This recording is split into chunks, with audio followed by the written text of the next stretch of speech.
You're right on time for the Senate proceedings on this 23rd day of July, the year 2024. This is the afternoon sitting, a broadcast that is streaming live from the Parliament buildings in Nairobi, and it is brought to you by the Parliamentary Broadcasting Unit in partnership with the Kenya Broadcasting Corporation. Good afternoon and welcome to this live broadcast. The senators this afternoon will be considering a number of businesses. Pursuant to Standing Order number 53-1, where members can request for statements from various standing committees, is that a few senators or a few members, including the Senator for Kisumu County, Senator Professor Tom Ojenda, will this afternoon be seeking a statement from the Standing Committee on Labour and Social Welfare regarding the employment of persons above the mandatory retirement age by Kisumu County Government. Also, the Senator for Kisumu, Professor Tom Ojenda, will be seeking another statement from the Standing Committee on Devolution and Intergovernmental Relations regarding the state of stadia facilities in Kisumu County. This is pursuant to the House Standing Order number 53-1 that gives opportunities to senators to seek for statements from various standing committee. Again, the Honorable Senator for Kisumu, Professor Tom Ojenda, will be seeking yet another statement from the Standing Committee on Health regarding the upgrade of Jaramogi Oginga Odinga Teaching and Referral Hospital to a Level 6 facility. And he will also be seeking a statement from the Standing Committee on National Security, Defense and Foreign Relations regarding flood mitigation and compensation measures to victims in Kisumu County. That is the Senate chambers. Inside the Senate chambers, of course, as you can see, members have already made their way inside the chambers. They have taken their seat, all ready for the business of the day to kick off. And once the speaker walks in, then the business will continue. The senators will be resuming a debate on the current state of the nation. This is a debate with regards to the protests that have been seen to be undertaken by the Generation Z across the country, a motion that is moved by the Senate Majority Leader and the Senate Minority Leader. Members who have not been able to weigh in on this motion, once the debate resumes, they will be able to do just that. That is the Speaker of the Senate, Honorable Amason Jeffa Kingi, making his way into the chamber. Allow me to hand you over to this live broadcast brought to you by PBU in partnership with KBC. Good afternoon.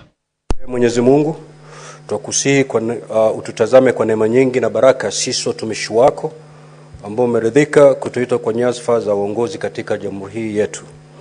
Tukuomba utuajalie tuyatende na kufikiria mambo yote atakayofikishwa mbele yetu kwa njia ya haki na uaminifu, ili kustawisha amani, ufanisi na heri ya nchi yetu na wale ambao haja zao umezikabidhi mikononi mwetu.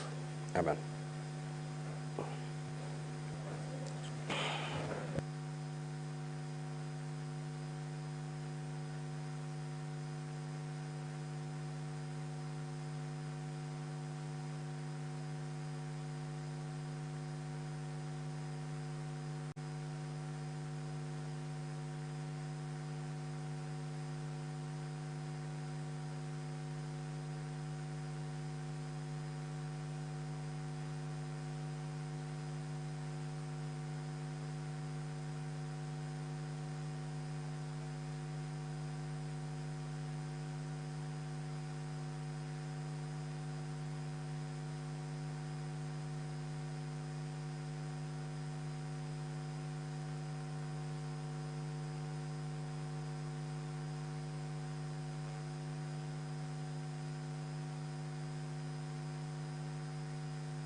Those who haven't spoken.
Clerk, do we have quorum? Order, honorable senators, kindly take your seats. Clerk, you may proceed to call the first order, please. Order number 1, communication from the chair. Administration of oath. Order number 2, communication from the chair. Order number 3, messages. Order number 4, petitions. Chairperson, Standing Committee on Land, Environment and Natural Resources.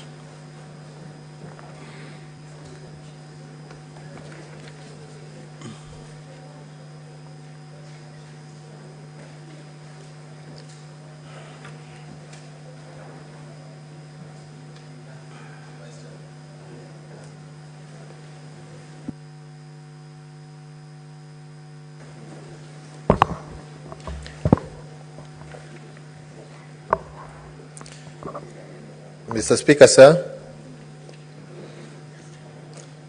pursuant to Standing Order 238-2, I beg to lay the following petition report on the table of the Senate today, 23rd July 2024. Report of the Standing Committee on Land, Environment, Natural Resources on a petition to the Senate by the residents of Siani area, Nyamira County, regarding destruction of 41 hectares of Siani wetland, LR number North Mugirango, Mgangwa 2/403.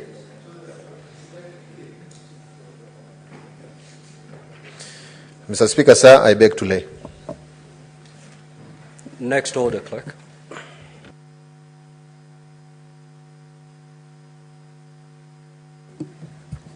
Order number 5, petition. Order number 5, papers. Majority Leader. The Senate Majority Leader.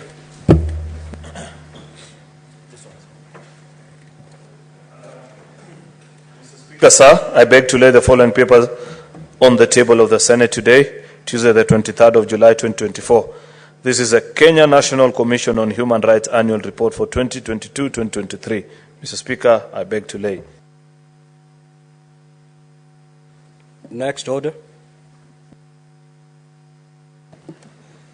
Order number 6, notices of motion.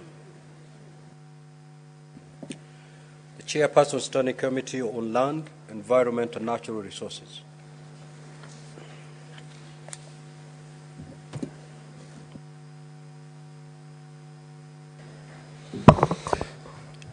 Mr. Speaker, sir, I beg to give notice of the following motion, that the Senate adopts the report of the Standing Committee on Land, Environment and Natural Resources on a petition to the Senate by the residents of Siani area, Nyamira County, regarding destruction of 41 hectares of Siani wetland, LR number North Mugirango, Magangwa 2/403, laid on the table of the Senate on Tuesday, 23rd July 2024. Next order.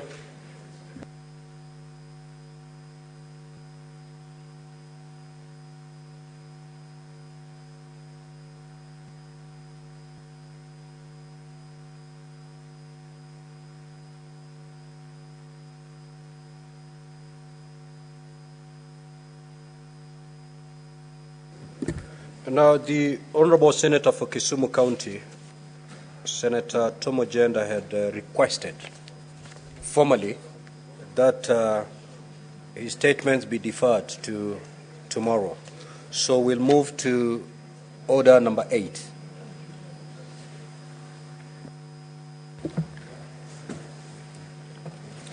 Order number 8, motion, the current state of the nation. Senator Kenywa.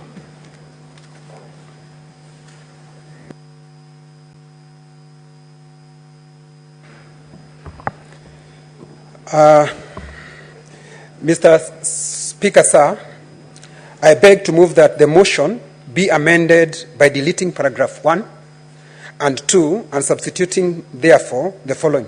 1. In order for the Senate to create an amiable environment and tone for national conversation and dialogue in the country, resolves A. That the National Police Service acknowledges and apologizes for all the deaths resulting from peaceful demonstration. B. That all victims of police brutality related to peaceful protests between 2023 and 2024 be compensated by government of Republic of Kenya. C. The National Police Service extends amnesty to all the peaceful protesters who are unlawfully detained during the peaceful protests. D. To call upon the Director of Public Prosecution to withdraw all cases in court involving peaceful protesters against the Finance Bill. E. The Independent Police Oversight Authority moves with speed to investigate and recommend appropriate action against police officers found culpable of using brutality against peaceful protesters. F. That the National Police Service submits to Parliament the revised standard operating procedures on the management of protests, demonstration, and the use of force to contain demonstrations. G. Parliament puts in place guidelines on actualization of Article 37 of the Constitution with respect to how citizens can enjoy the right to picket without resulting in the loss of life or property. 2. Direct the following select committee of the Senate to urgently engage relevant stakeholders, including members of public, and consider on the following issues. A. Public debt and public finance management. Mr. Speaker, the Standing Committee on Finance and Budget should, 1, in consultation with the Parliamentary Budget Office, to independently audit the national debt and present the actual status to Parliament. 2, engage the National Treasury to submit a roadmap on its strategy to reduce the public debt to not more than 55% of the gross domestic product, GDP, in present value terms, in compliance with Section 52C of Public Finance Management Act. And 3, engage the National Treasury to identify and implement sustainable strategies to reduce the high cost of living. B, security sector. The Standing Committee on National Security, Defense, and Foreign Affairs engage the National Police Service on matters of security and standard operating procedure for handling demonstration. C, fighting corruption. The Standing Committee on Justice, Legal Affairs, and Human Rights engage the Ethics and Anti-Corruption Commission on matters corruption and action to be taken to scale up efforts to deal with corruption, especially in county governments. D, Mr. Speaker, this is our core mandate, especially in the county, so the committee involved, we must deal with this governor with precision, Mr. Speaker. D, equal opportunities for all Kenyans. The Standing Committee on National Cohesion, Equal Opportunity, and Regional Integration engages the public Service Commission and the National Cohesion and Integration Commission to audit the state of employment in public service, including county government, and propose strategies to adhere to meritocracy, equality, and equity of opportunities across public service as imposed in Article 232 of Constitution on Values and Principles of Public Service.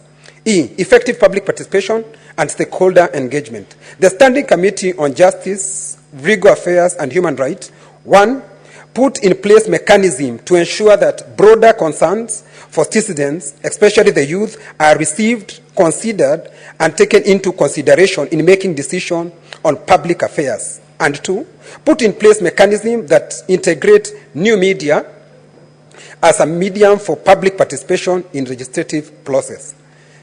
F, health sector reforms. The Standing Committee on Health, 2, 1, expedite and facilitate public participation in the reenactment of Social Health Insurance Act, the Digital Health Act, and the Primary Health Act in compliance with the judgment of High Court petition number E 473 of 2023, and 2, engage with the Cabinet Secretary of Health and the Council of Governors with a view to standardize human resource policy for health workers across all counties. Education sector reforms. The Standing Committee on Education to liaise with the Ministry of Education and other stakeholders with a view to resolving the concerns raised regarding junior secondary school, JSS education, the new funding model for university education, and the acceptability of competence-based curriculum, CBC, and report their findings and recommendations to the Senate within 30 days. Mr. Speaker, I want to confirm to you, Mr. Speaker, that this Senate have listened to the Gen Zs, have listened to the millennial, they have listened even to Alpha, Mr. Speaker. And with our recommendation, Mr. Speaker, I want to confirm to you, Mr. Speaker, that right now, with all these raft of recommendation from the Senate of Republic of Kenya, which is the upper house, Mr. Speaker, we have listened to Kenyans. And I don't have doubt in my mind, Mr. Speaker, with all our recommendation that this country will be ready for dialogue, Mr. Speaker, because we are the listening house. Mr. Speaker, we listen every day. That is our duty. In our counties, we listen. We listen to our MCAs. We listen to everybody, Mr. Speaker. And with this recommendation, I don't have doubt that we will provide the conducive environment for any dialogue, negotiation, so that we can move our country forward. Because this country belongs to all of us, Mr. Speaker. And we want it together, because together we stand, divided we fall. Mr. Speaker, I call my seconder of this amendment, Senator from Samburu, to second.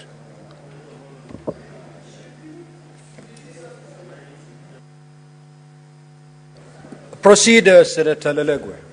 Thank you, Mr. Speaker. I beg to second this motion as tabled, the amendment to the motion as moved by Senator Kenywa. Mr. Speaker, sir, having listened to the contribution of members and what is happening in Kenya, we thought it is rightly in place to amend the motion as in the order paper to contain the contents as moved by Senator Kenywa. Therefore, Mr. Speaker, sir, I don't have much to say. I second. Thank you.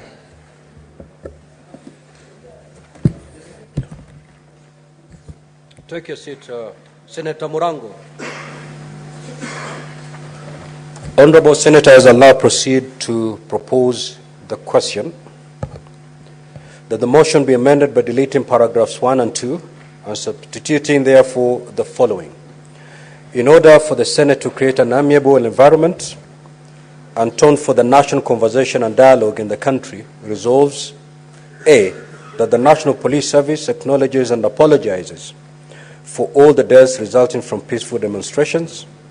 that all victims of police brutality related to peaceful protests between 2003 and 2004, 2023 and 2024 be compensated by the government of the Republic of Kenya, that the National Police Service extends amnesty to all the peaceful protesters who are unlawfully detained during the peaceful protests, to call upon the Director of Public Prosecutions to withdraw all cases in court involving peaceful protesters against the Finance Bill. The Independent Police Oversight Authority moves with speed to investigate and recommend appropriate action against the police officers found culpable of using brutality against peaceful protesters. That the National Police Service submits to Parliament the revised standard operating procedures on the management of protests, demonstrations, and the use of force to contain demonstrations. Parliament puts in place guidelines on actualization of Article 37 of the Constitution with respect to how citizens can enjoy the right to picket without resulting in the loss of life or property.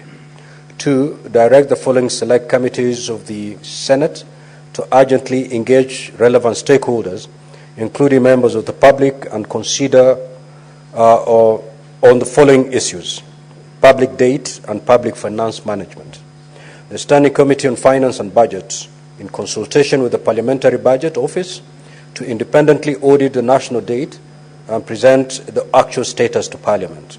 2, engages the National Treasury to submit a roadmap on a strategy to reduce the public debt to not more than 55% of the gross domestic product in present value terms, in compliance with Section 52C of the Public Finance Management Act. And 3, engages the National Treasury to identify and implement sustainable strategies to reduce the high cost of living. B, security sector reforms. The Standing Committee on National Security, Defense and Foreign Affairs engages the National Police Service on matters of security and standard operating procedures for handling demonstrations. C, on fighting corruption. The Standing Committee on Justice, Legal Affairs and Human Rights engages the Ethics and Anti-Corruption Commission on matters corruption and action to be taken to scale up efforts to deal with corruption, especially in county governments. D, equal opportunities for all Kenyans. The Standing Committee on National Cohesion, Equal Opportunity and Regional Integration engages the Public Service Commission and the National Cohesion and Integration Commission to audit the state of employment in the public service, including county governments, and propose strategies to adhere to a meritocracy, equality, and equity of opportunities across the public service, as espoused in Article 232 of the Constitution on the values and principles of public service. E, effective public participation and stakeholder engagement. The Standing Committee on Justice, Legal Affairs and Human Rights puts in place mechanisms to ensure that broader concerns for citizens, especially the youth, are received, considered, and taken into consideration in making decisions on public affairs. And 2, puts in place mechanisms that integrate new media as a medium for public participation in legislative processes. F, health sector reforms. The Standing Committee on Health to expedite and facilitate public participation in the reenactment of the Social Health Insurance Act, the Digital Health Act, and the Primary Health Acts, in compliance with the judgment of the High Court in petition number E473 of 2023, and 2, engage with the Cabinet Secretary for Health and Council of Governors with a view to standardize human resource policy for health workers across all counties. And G, education sector reforms. The Standing Committee on Education to liaise with the Minister of Education and other stakeholders with a view to resolving the concerns raised regarding junior secondary school GSS education, the new funding model for university education, and the acceptability of competence-based curriculum CBC, and report their findings and recommendations to the Senate within 30 days. Now, honorable senators, we need not debate on these amendments because your contributions were largely anchored on this very same subject. So with your concurrence, you may allow me to proceed to put Senator Fomeru. You're out of order. The chair is on his feet speaking, and you cannot in any way, either points of intervention or point of order, interject. And therefore, honorable senators, if with your concurrence, I may proceed to put the question so that we dispense with these amendments and we proceed to debate on the motion as amended.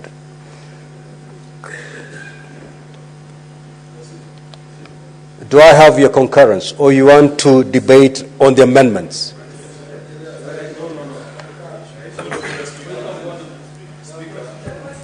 Yes, Majority Leader, what is your point of intervention? Certainly not a point of order.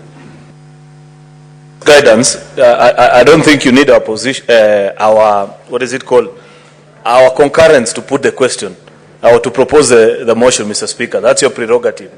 I think our engagement with you is immediately thereafter. Yeah. So, Mr. Speaker, this is a request that I wanted to make to you. When we consulted at the SBC, remember, and I'd wish to remind members, if I could get the attention of the House, that this is something we agreed on before we began this motion. And therefore, we cannot appear to be backtracking.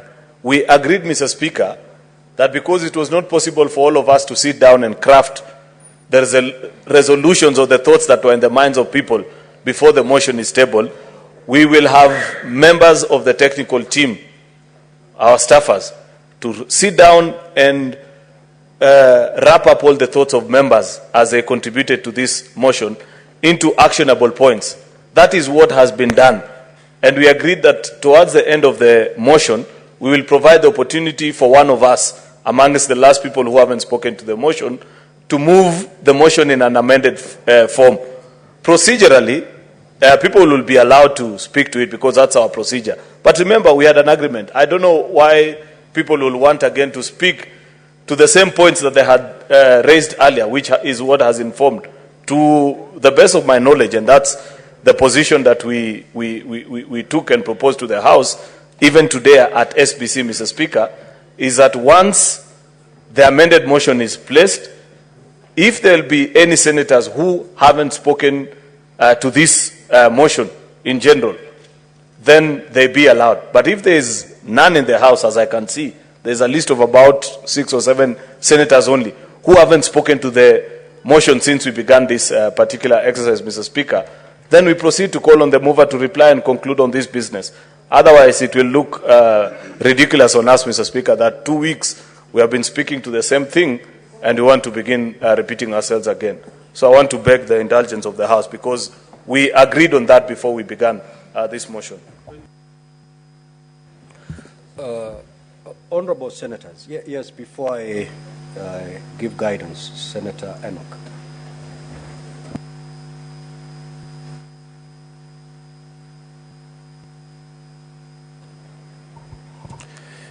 Thank you, Mr. Speaker. Mr. Speaker, we must all agree that we've done very well. Senator Riot, this is good. We have come along with Mr. Speaker. We are almost there.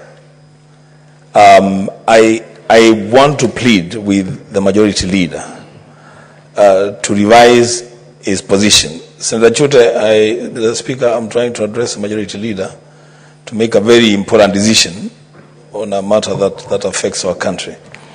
To revise his decision and just allow a few comments on the amendments, because it is true a lot of the things that have been put forward in the amendments are what we agreed on. Probably there is an issue or two that has not been captured. So we capture everything. And Mr. Speaker, for me, Majority Leader, I actually wouldn't have a problem even finalizing on this matter even tomorrow or the day after tomorrow. So that's what we capture. We capture the thinking of all the leaders. And Mr. Speaker, as I conclude, because my thinking, and I could be wrong, but I'm very sure I'm not. My thinking is the Senate now is the institution that is spearheading a national convention, a national conversation on issues as opposed to an elite political settlement. Mr. Speaker, we have an opportunity here. If there is one or two issues that members would want to ventilate on their amendments to add, then I think they should be given an opportunity. If there isn't, then I'll be guided, Mr. Speaker. The majority leader, the minority leader, kindly approach the chair.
So, honourable senators, to avoid being repetitive, because this is the motion that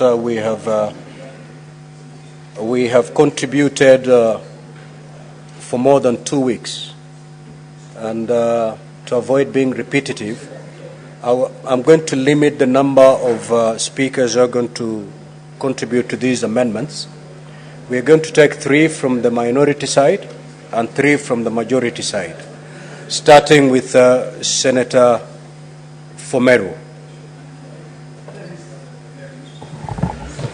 Thank you, Mr. Speaker, for this indulgence and also for giving further guidance on how we dispense of this important motion touching on our country.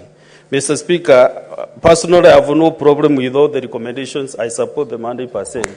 But there is one issue that I felt this should also be given some consideration, Honourable Speaker.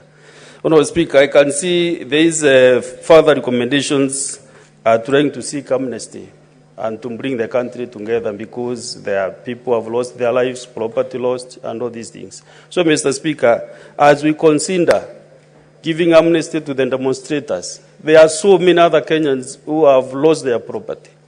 The property was looted. They have nowhere to go to. They are now to square zero, Mr. Speaker. If the government is giving all these goodies to the demonstrators, let us also give another consideration for the government also to consider compensating the Kenyans who have lost their property, Mr. Speaker. Last week in Kitengela, the whole petrol station with the shops into it were destroyed. A lot of property has been destroyed in Nairobi. In Meru, the MP for Meru, his building was shattered, the whole building. So, Mr. Speaker, as we seek to bring peace to this country, let us also consider these other Kenyans who have lost their property, who have nowhere to go to. The member of parliament for Kieni, Honorable Chieni, his property is zero now. The supermarkets and supermarket buildings, Mr. Speaker. So it is important, Mr. Speaker, as we consider also trying to bring peace and what is the point of order, Senator Cheriot? Sorry to interrupt the Deputy Speaker, but I want to maybe help him as he raises the points that he's raising, which are fairly important, that already we are debating an amended motion. Listening to his thoughts, which are very useful, would it be in order if he moved an amendment to the already amended motion. Otherwise, we have no other way of capturing whatever is adding to the motion. So I don't know at what point he intends to do that, because, you know, Mr. Speaker, after he's done with his contribution, he will not have another opportunity to move an amended version of the motion, because he will have contributed to the motion itself.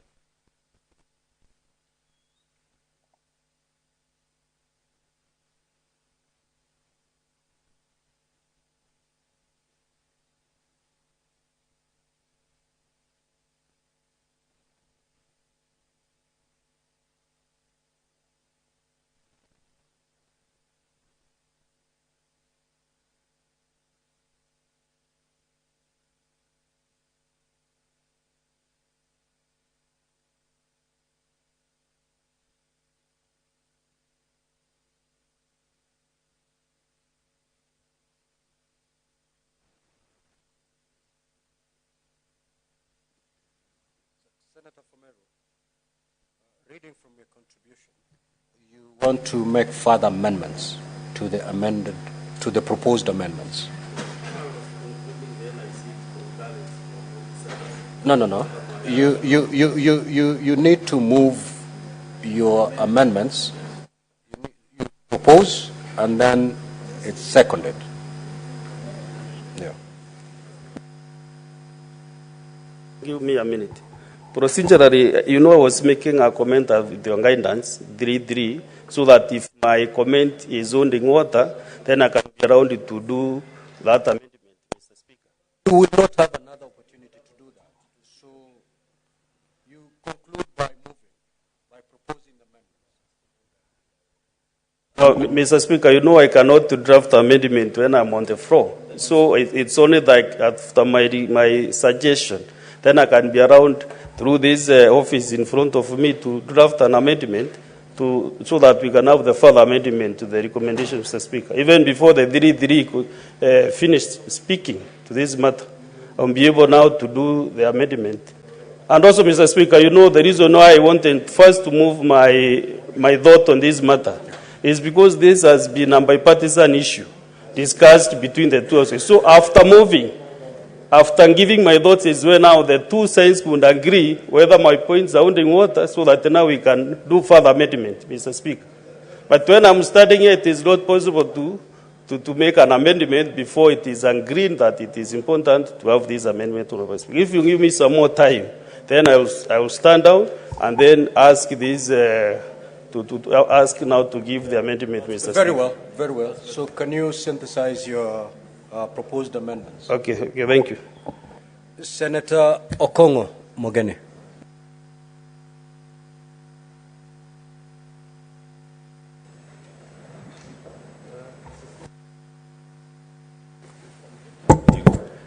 Thank you, Mr. Speaker. I wanted to seek guidance from you and from Majority Leader.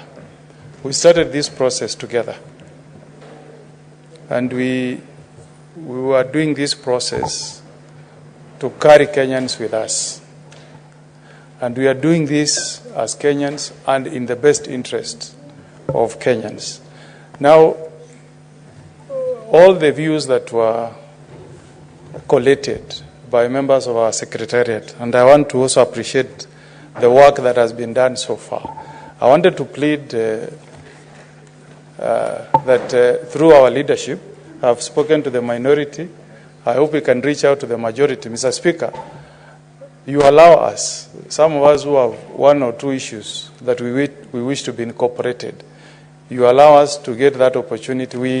We know you met as SBC, but because as senators also and as Kenyans who want to come what is happening in the country, who want to carry our Gen Zs with us, you allow us to also propose one or two amendments to the motion so that it carries all of us. I commend what Senator for Laikipia Nderitu has done to capture a good number of the proposals that came up. But there are also a number that have not been addressed in this motion. If you go through the answer, you'll be able to pick a number of suggestions that were made by senators who contributed, including, in some cases, documents were tabled on how the DPP had exercised its powers under the Constitution. Issues were raised around the exercise of investigative powers by corruption. Issues were raised around the positions of permanent secretaries. There are 51. That was a very live issue that has not been addressed. Issues were raised around the position of cabinet administrative secretaries. That has not been captured in the motion that has been moved by Senator Kinyua. So if you gave us a chance, Mr. Speaker, since this was a bipartisan motion, we can also incorporate our views as an amendment so that you carry everybody, you carry Kenyans. We do this process having everybody on board. If we make our observation and comments here, it will not find its way to the motion. But, Mr. Speaker, if you accord us that opportunity, and I believe, Majority Leader, it's not life and death. It's not a must that we finish this today. You can accord us a chance, we talk, make our proposals, and we put it on the motion, and then the House can vote. Mr. Speaker. Majority Leader. Listening to the House, I raise under Standing Order number 110.1 to request that the debate be now adjourned. Mr. Speaker, the reason we're moving this, I can see there are members who are requesting and saying perhaps there are one or two things they want to add. Maybe, Mr. Speaker, then you need to guide the House. Up to what time? Because this motion has been handled in a bipartisan manner. We need to give the membership of the House sufficient time, maybe up to 5 or 6 o'clock, after which then the team from both sides of the House that sat down to consider drafted actually the amendments jointly, because it's a motion that is of a bipartisan nature. Mr. Speaker, we can sit, consider those amendments, then tomorrow we come and now conclude on this particular debate. The only thing I want to beg, Mr. Speaker, is that our colleagues to understand that it may not be possible to agree on everything and carry everyone's thoughts. We are trying as much as possible to be general, because the specifics, just like, say, for example, the very last topic that Senator Omogeni was speaking to, touches on the issue of governance and public finance management. That's why we have tasked in the motion, when we discussed at SBC, we said, let budget and finance go and look at it. Where is it that cost-saving measures can be achieved so that you run a leaner government, Mr. Speaker? It's not possible to put every specific action in a motion. That's why we are directing it to the various committees. However, Mr. Speaker, listening to the views of the colleagues, I want to request that we, in accordance to Standing Order number 110.1, that debate be adjourned until perhaps tomorrow in the morning, Mr. Speaker, when we'll have had the opportunity to benefit from the various amendments of colleagues who want to add to what has already been proposed. I thank you, Mr. Speaker. Minority Leader to second. Thank you, Mr. Speaker. I concur and I second this matter.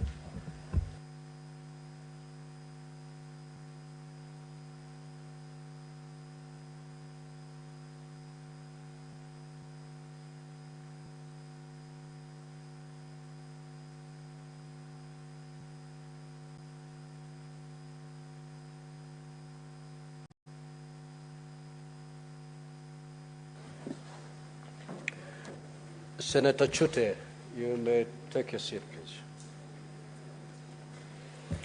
Now, honorable senators, I'll proceed to propose the question, which is that the debate on the proposed amendments on this motion on the state of the nation be adjourned to tomorrow. Now, again, you may want to debate that. Procedurally, that is permissible. Or you may allow me to proceed to put the question so that we lay this matter to rest. I will now proceed to put the question that the debate on the motion on the state of the nation, on the amendments proposed on the State of the Nation motion be adjourned to tomorrow. Will as many as of that opinion say aye? Aye. Will as many as of the contrary opinion say nay? The ayes have it. So again, just to, as a way of guidance, if there's any honorable senator wishing to propose an amendment, you have up to 5 p.m. today, so that we give the leadership time to sit and put together those amendments so that this motion can be carried in tomorrow's order paper. It is so guided. Next order.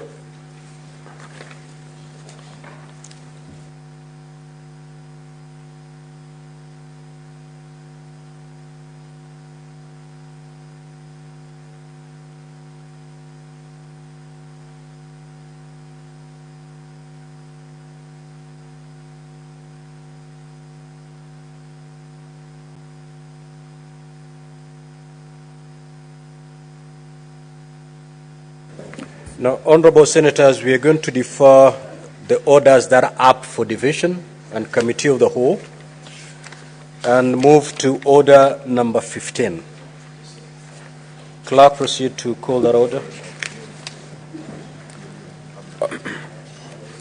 Order number 15, the Public Transport Motorcycle Regulation Bill, Senate Bills number 38 of 2023. Second reading, resumption of debate. When debate was interrupted, Senator Eddie Okech was on his feet and he had a balance of 13 minutes. Senator Eddie.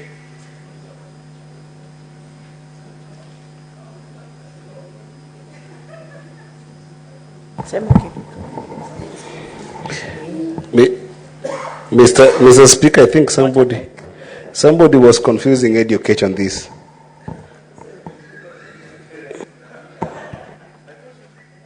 Clerk may have the sheet for contribution.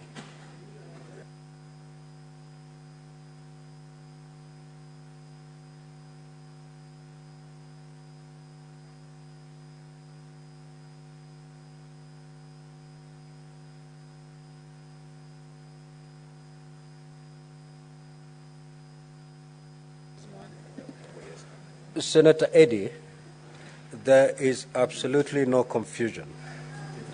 Maybe it is passage of time. You may have forgotten because it was on the 16th of May, 2024, when you rose to speak, and the House adjourned when you had a balance of 13 minutes. It's okay. You need not take the 13 minutes. You may opt to allow other senators to contribute to the motion. Mr. Speaker, I'll yield my time to. Can I yield it to? You cannot. Just take your seat if you have nothing useful to add. Senator Crystal Asige.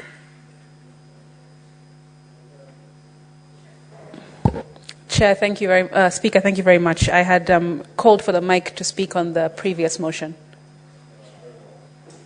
Senator Kavindu.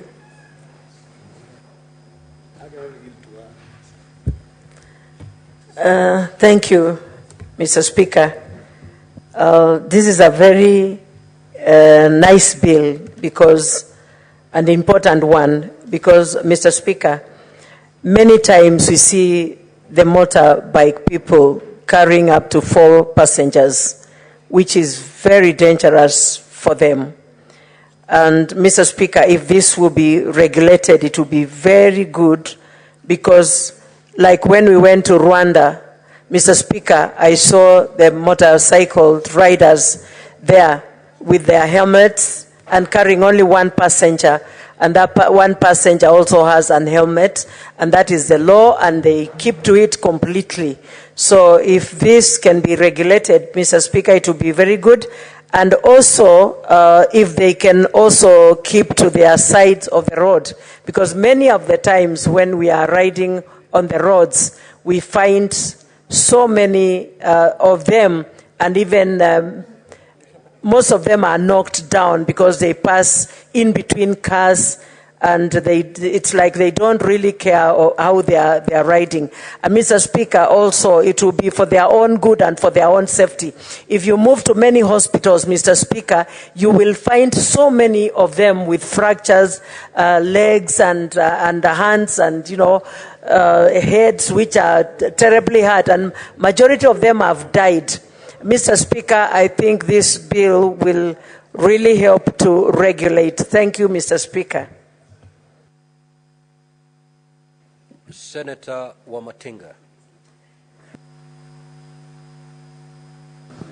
Thank you very much, Mr. Speaker, sir, for giving me this opportunity to contribute to this very important motion. Mr. Speaker, sir, I was at 1 week long in Luanda as an election observer, and I had an opportunity to interact with the border riders. Mr. Speaker, it's quite fascinating to see how regulated they are, how they wash out, and how everybody can only carry one passenger, and that must be with a helmet. Mr. Speaker, sir, the border sector in the transport of this country cannot be underrated.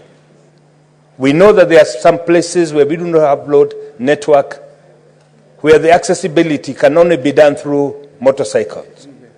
Therefore, Mr. Speaker, it is imperative that we look at laws, we look at mechanisms to make this industry thrive, but most important, Mr. Speaker, to ensure that the security of both the passengers and the riders is taken care of.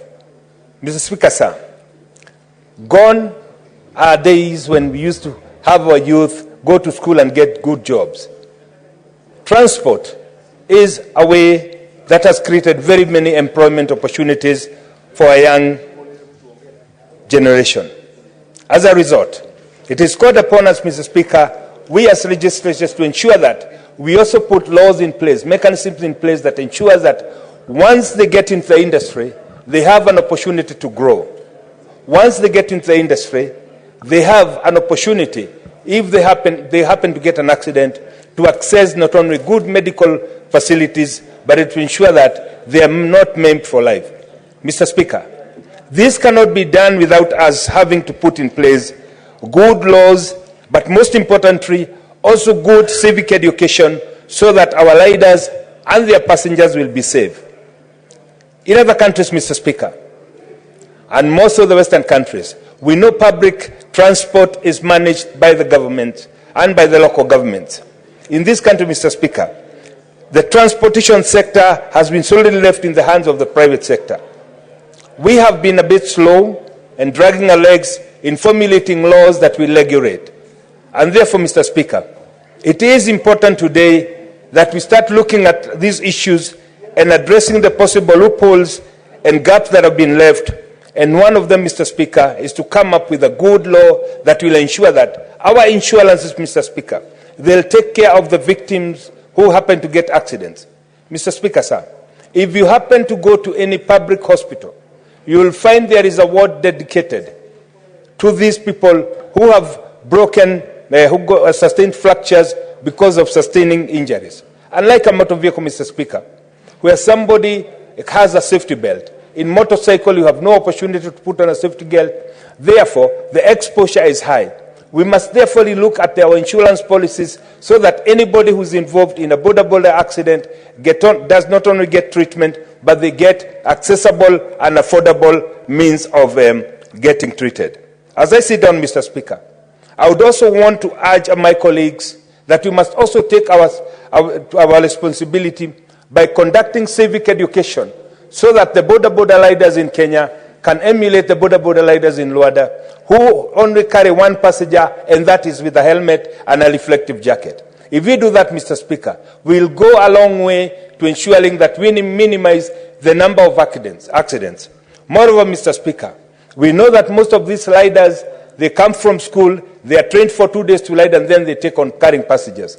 Mr. Speaker, it is the high time we also come up with a mechanism to ensure that we have safe and standardized training procedure so that they know the secure and they also know the better road use so that we can afford some of these accidents. Mr. Speaker, sir, I support. Senator Maanzo. Thank you, Mr. Speaker, for giving me an opportunity to speak into this very important law.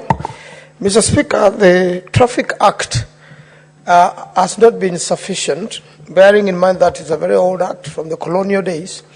And in the Kibaki administration, motorcycle transport became very huge. Long time ago, motorcycles used to be owned by a few individuals, but now it became part of public transport, and therefore it was a big development. And although there could be made regulations under that Traffic Act, the Honorable Boni Alwale, in his wisdom, decided to come up with this law, which deals with the regulation of the motorcycle transport industry, and even goes on to devolve it. Now that Senate deals with the devolution, so that it can also be managed at the county's level. Mr. Speaker, a lot of motorcyclists do not have insurance. A lot of them do not even have a driving license, and a lot of them, Mr. Speaker, do not even have the gear which is necessary in case of an accident, Mr. Speaker. And again, when this culture came, Mr. Speaker, it went unregulated. Some drive opposite the road. And recently, Mr. Speaker, on my way to Makueni last week, I saw a very bad motorcycle accident. In fact, a matatu overtook and hit a motorcyclist very badly. And I stopped and quickly organized, because this was in Machakos County, through the deputy governor, and we were able to get, facilities for first aid quickly and an ambulance to save his life. And you could see the interaction between the normal motorist and the motorcyclist has not been well done. Mr. Speaker, we could even come up with pathways to be used by motorcyclists, and also the normal cycling, Mr. Speaker, which applies in many, many other countries. And the whole idea is to make sure that there is safety for the people being transported and therefore motorists themselves, Mr. Speaker. If you go to most accident wards, you will find most people have broken lips, broken skulls from motorcycle accident. The motorcyclist himself doesn't have insurance cover, and therefore compensation of such people becomes extremely difficult, Mr. Speaker.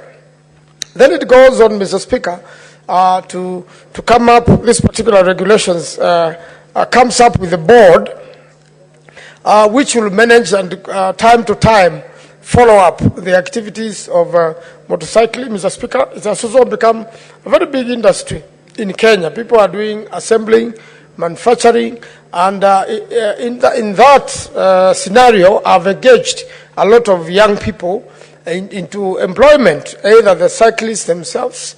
Most of them, in fact, are graduates, university graduates, and do this motorcycling transport as they look for better jobs or as they wait for placement in no more businesses or in no more companies for work. So it has also provided big-time solutions. But, Mr. Speaker, motorcyclists have also been abused during the time of elections. I saw today that a politician had sponsored motorcyclists in Nairobi to do politics, and you could see, 3, 4, 5 people loaded on one motorbike, being driven recklessly, a lot of them following each other. There is every likelihood of an accident, Mr. Speaker. And unless this is regulated by the Alwale law, then we are likely to have more trouble, more useful people injured or maimed, and ending up being a bigger expense. So we want to support this law, and I hope it is going to be received very well in the counties. Counties have really supported motorists. Politicians have supported motorcyclists a lot, especially during the campaign time. They're usually very useful. In fact, where somebody doesn't know how to use a Google map, the best person to ask directions in an area is a motorcyclist. They're very familiar with that area. Sometimes they even lead people to your destinations at a little fee, and young people are able to earn a living. So I really want to support Mr. Speaker. I say that this is very important law. We need to have it enforced so that motorcyclists can have certain exceptions, can go through trainings. Their driving license does not need necessarily be the normal driving license, could have its own class, and then the issue of gear and the proper dressing, because of the wind and even breathing systems, and a lot of them end up with a cough, or even chest problems, to make sure they are fully secured so that we can build our nation. I thank you, Mr. Speaker. I second. Senator Chirange. Thank you, Mr. Speaker, sir. From the onset, I want to support the Public Transport Motorcycle Regulation Bill 2023 by saying it is timely. But, Mr. Speaker, before I make a few comments, allow me to thank my colleagues for standing with me when I lost my elder brother, Mwalimu Alex Meli, for the support, both compassionate and any form of support moral. My family and myself, we are grateful for the support that I got from my colleagues and the Secretariat, and I don't take it for granted. I will always be grateful. So, Speaker, allow me to say a few things on this bill. The issue of border. I can call it a necessary evil, or it is becoming part of us. I realized the importance of border, Mr. Speaker, when this house was invaded, because most of us decided to leave SUVs, and the significant way of escaping from this place was through a border. And people had to change and everything, except a few people who are lucky to use other forms to escape the attack and invading of this parliament, Mr. Speaker. So even in politics, I think my brother said very well, in politics, we use it to mobilize young people, to show how powerful you are, to show how popular you are. So it's part of us, socially, economically. Mr. Speaker, it has also, border has made ease of transport more convenient from the village to the city. When you get stuck in traffic, Mr. Speaker, you icon a border and you are able to access your destination in good time. While the border economy has become very strategic and important to social economy of this country and social political, Mr. Speaker, it continues to be a very, also a source. When you go to Moi Teaching and Referral and even KNH and some of our hospitals in counties, Mr. Speaker, trauma centers and emergency centers will not go with 10 minutes or 2 minutes without a border accident victim, Mr. Speaker, being taken to the hospital. What we need to do, while the border sector is critical for the growth of the economy of this country, since the advent of President Mwai Kibaki, Mr. Speaker, we must also bring in certain decency and regulation and some form of decency within a specific in border sector, Mr. Speaker. And therefore, I agree with Senator Boni that it is time to bring the border sector in order. And to be able, Mr. Speaker, you are aware, by the beginning of this year, 6 January, according to United Nations records, we have about 3 million borders across the country. So it shows you it is a critical sector that it cannot be ignored. While we agree there are challenges that could be here and there, we must support. Mr. Speaker, over 100% of people who work with border sector from villages to cities and towns are young people, Mr. Speaker, who largely depend as the way of earning their living, Mr. Speaker, both in terms of business growth and in terms of earning their daily wage, Mr. Speaker. And therefore, to me, this I thought, and I remember the last time it was being moved, I thought I should at least through the God grace, I should be able to contribute on this bill, because I find it myself as the leader and the senator of Nandi, that we must find a way. Mr. Speaker, there are also challenges. While we agree border sector is important, we also have challenges where rogue criminals are now using border to create insecurity. Sometimes the borders have become accessories of criminals. Some borders, I'm not saying all, where people are being attacked. You remember in some of roads of this city, if you want to enjoy the breeze and the sun of the city, somebody and you are operating on your phone or any phone, if your window is open, the easiest way for some of the criminals is to use border snatch and then they drive off, Mr. Speaker. So, Mr. Speaker, this is a critical sector, but we must bring order to the sector. You know, politicians, Mr. Speaker, we are the greatest consumers of border services, especially around political season and when you want to make a statement. So it has also aesthetic value in terms of politics of this country.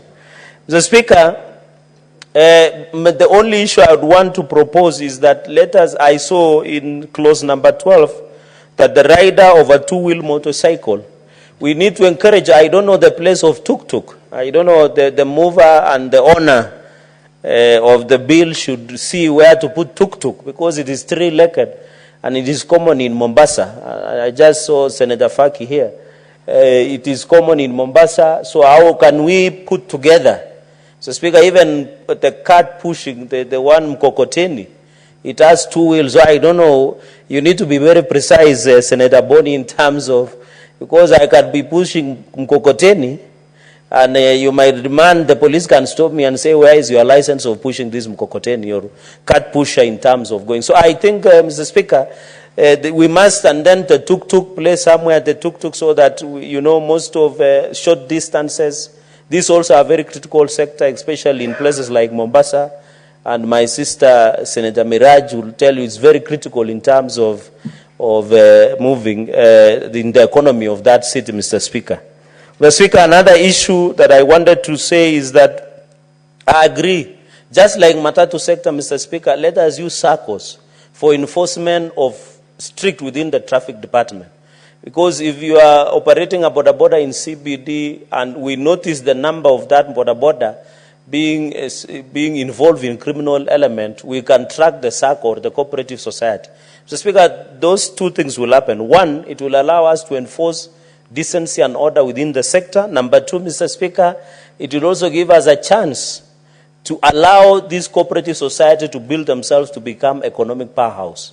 Mr. Speaker, so that even when they are pursuing the loans interest, they want to build the capacity of border and many others, Mr. Speaker, it is very critical in terms of, so SACCO, savings and cooperative society will allow us the enforcement of traffic rules or follow-up of issues and then economic empowerment.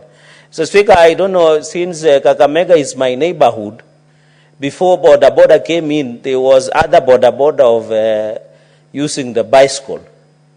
So the bicycle placement also should consider, because I realize in some areas there is still the bicycle that you use energy to push through. Because before border was introduced in Kenya, Mr. Speaker, many people used to use border, the one that is the normal bicycle, as opposed to motorcycle, Mr. Speaker.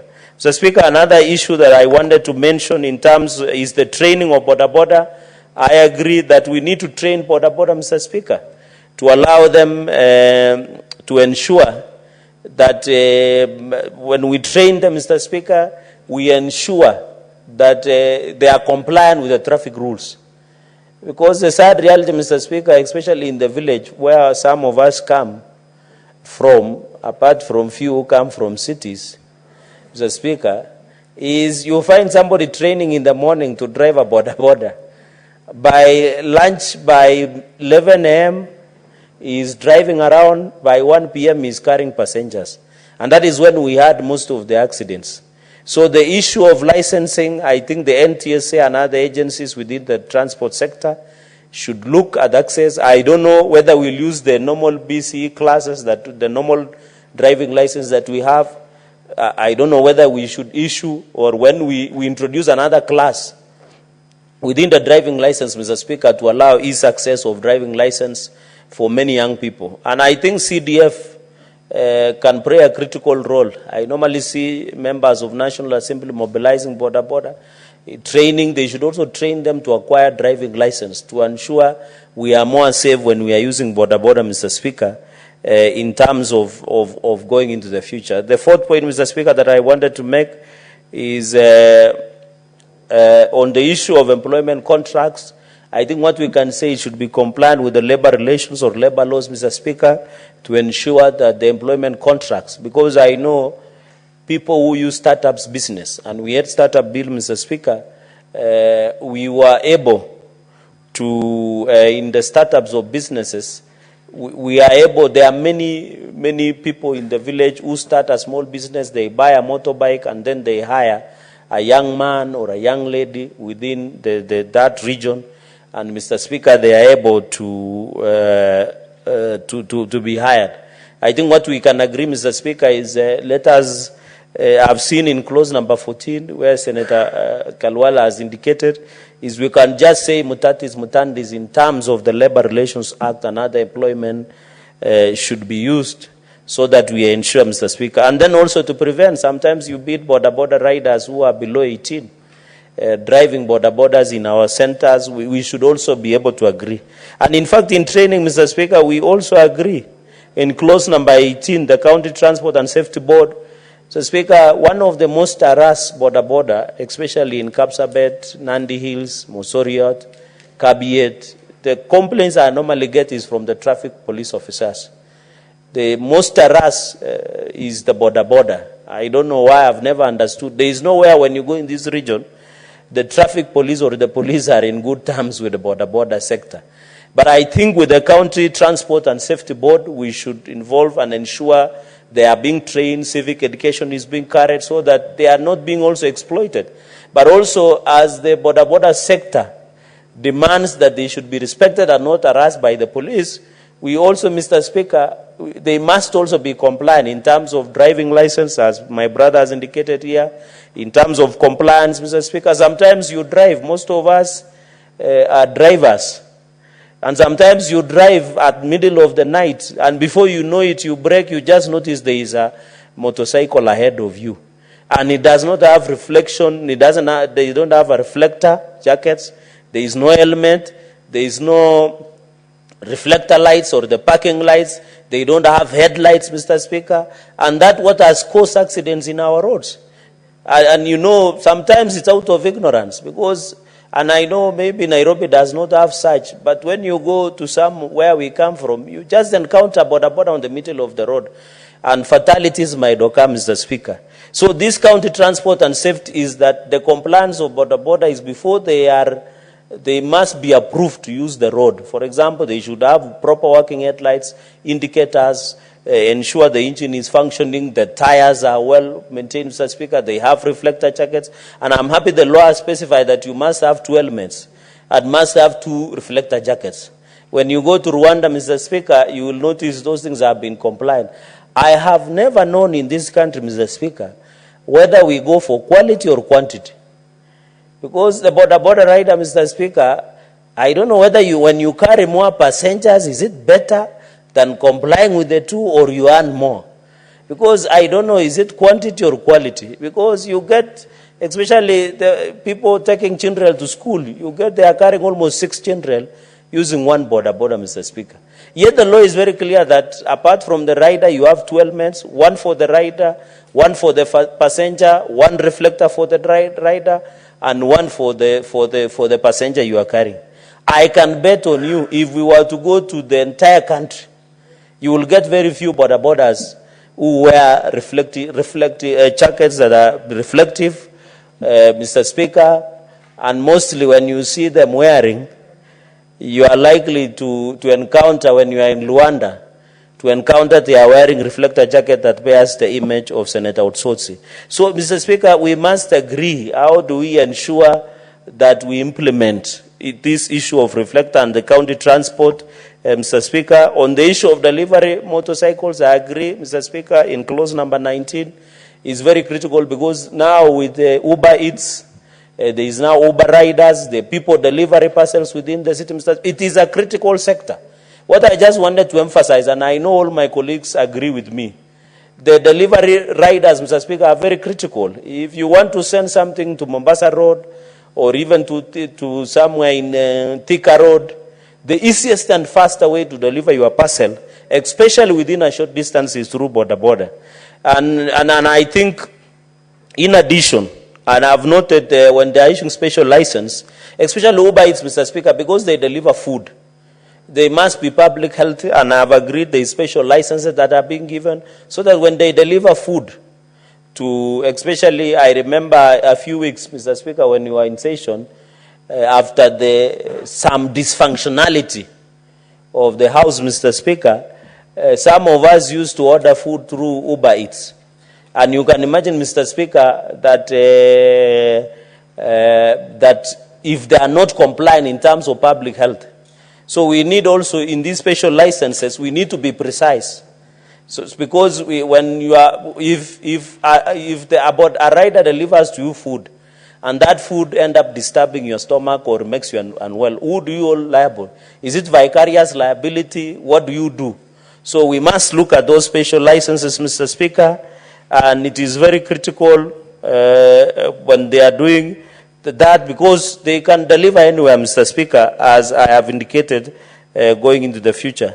Mr. Speaker, in closing, because I have seen my time is up, I agree generally with the penalties that are there, but we must also be realistic in terms of penalties, Mr. Speaker, because most of these young people who are riders, they don't own those borders or motorcycles. They end up, they carry, they are being hired. So I think in terms of penalty, we must also be reasonable, because most of them are young. You can imagine if we convict them, they are young, you can hinder their chances, Mr. Speaker, of getting jobs in future, advancing in their careers, and many others, Mr. Speaker. Up and short, Mr. Speaker, I think this is a very good law. I want to encourage the border sector to take chance to give their opinion in terms of improving of this. This is a good start for this public transport sector motorcycle.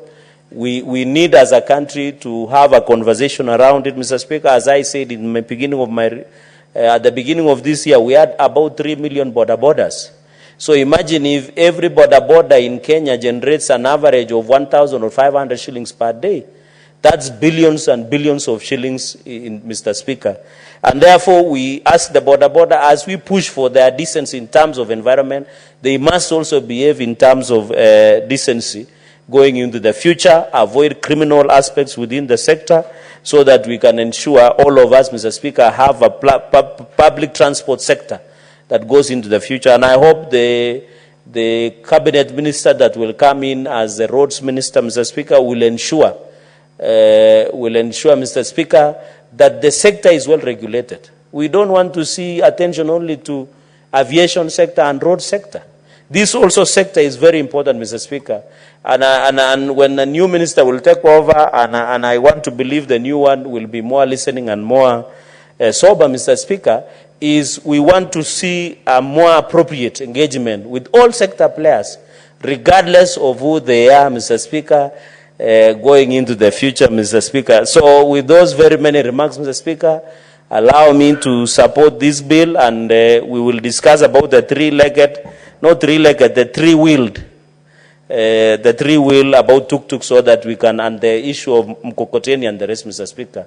Mr. Speaker, with those very many remarks, I support. I thank you. Senator Omtata. Thank you, Mr. Speaker, sir, for the opportunity to comment on this bill.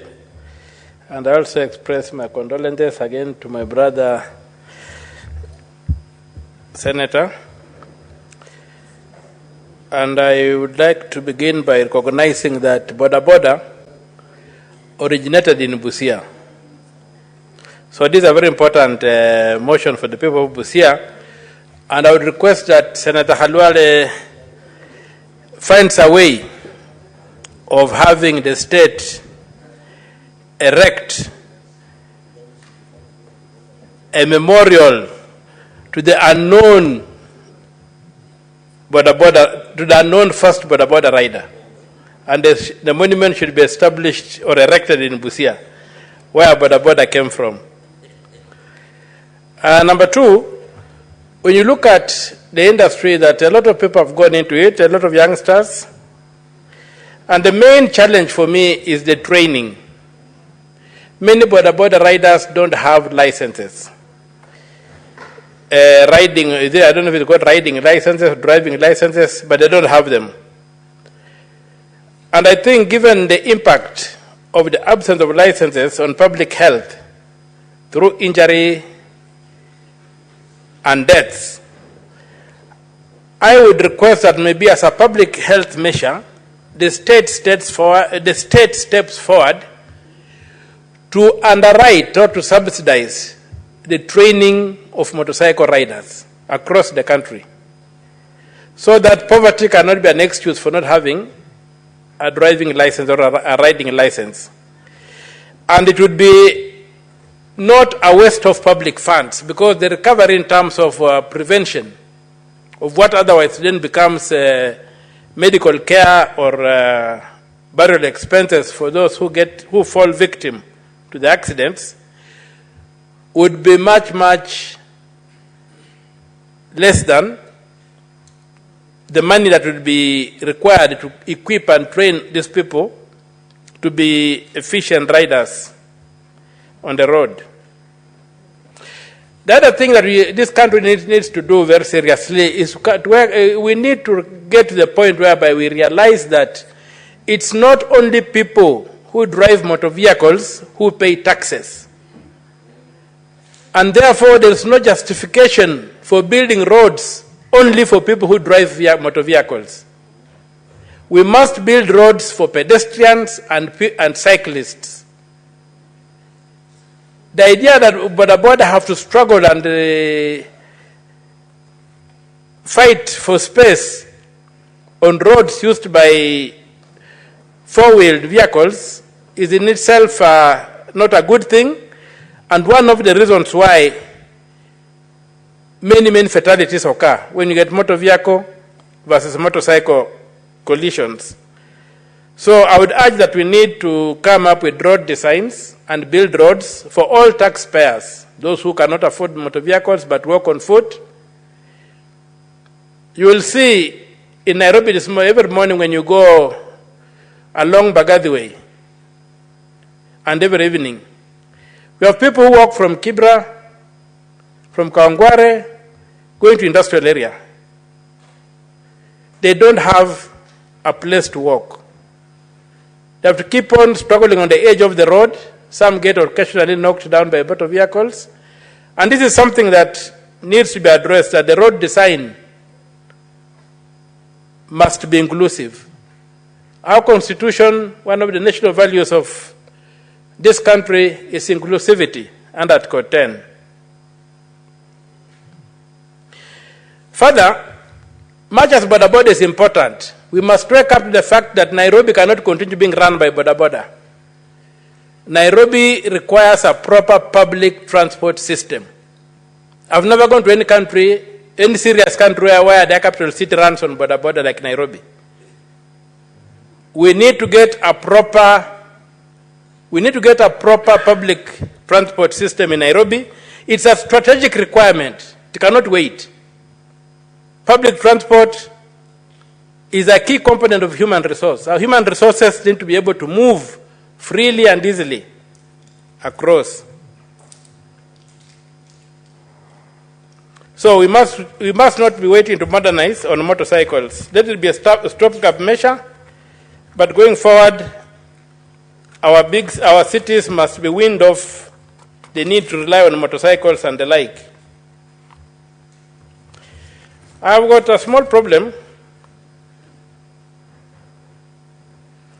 on Section 13, Clause 1D,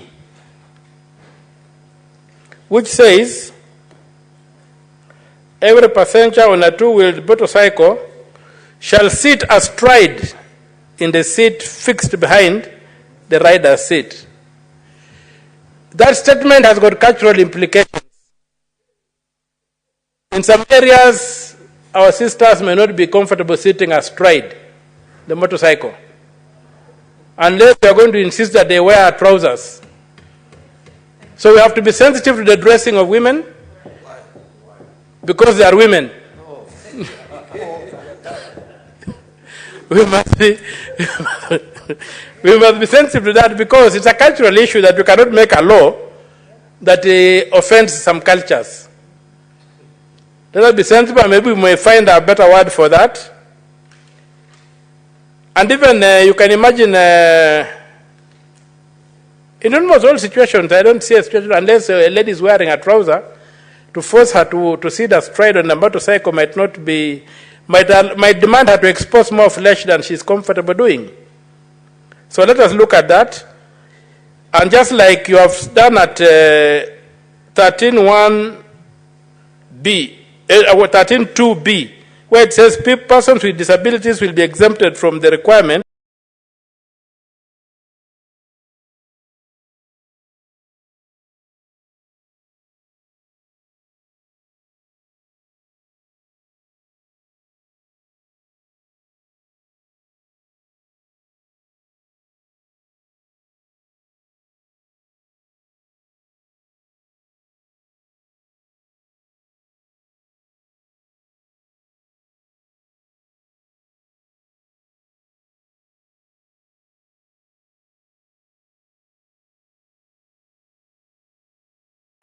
to sit astride while being the load put on the petrol tank and on the control bus, and then leave the rear to carry other things. So I would ask my brother to look at that, if you can address that kind of loading of motorcycles. I think in terms of motorcycle ambulances, there's a requirement that they will be operated by trained medical personnel. Now, I don't know what trained medical personnel is. Maybe there will be need to look at that. And I also don't know whether we shall be requiring medical doctors to be operating these motorcycles. So I think maybe there's need to do some clarification on that particular provision so that we can know what is the role of this trained medical personnel on these motorcycle ambulances. So they are talking of paramedics to be the ones to operate these vehicles or not. Let us get some clarification. The other thing is that in terms of delivery vehicles and passenger vehicles, in terms of border, what I know is that sometimes, because of the limitation in business opportunity, many border riders act both as delivery agents and also as a passenger vehicles. So maybe the Honorable Halwale should look at that and see how he could capture that unique aspect of border. Because one of the interesting qualities of border is that they end up doing everything.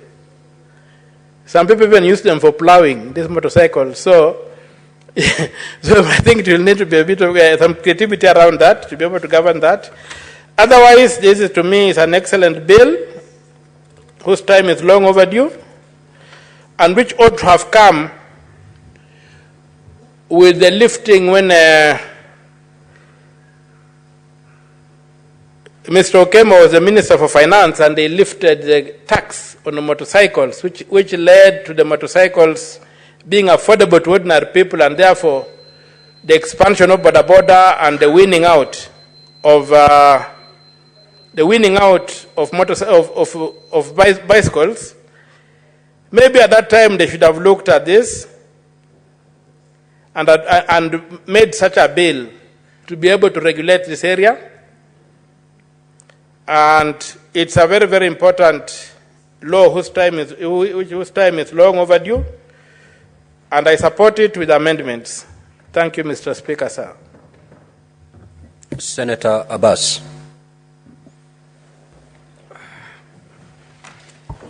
Thank you, Honourable Speaker. Beg to support the bill.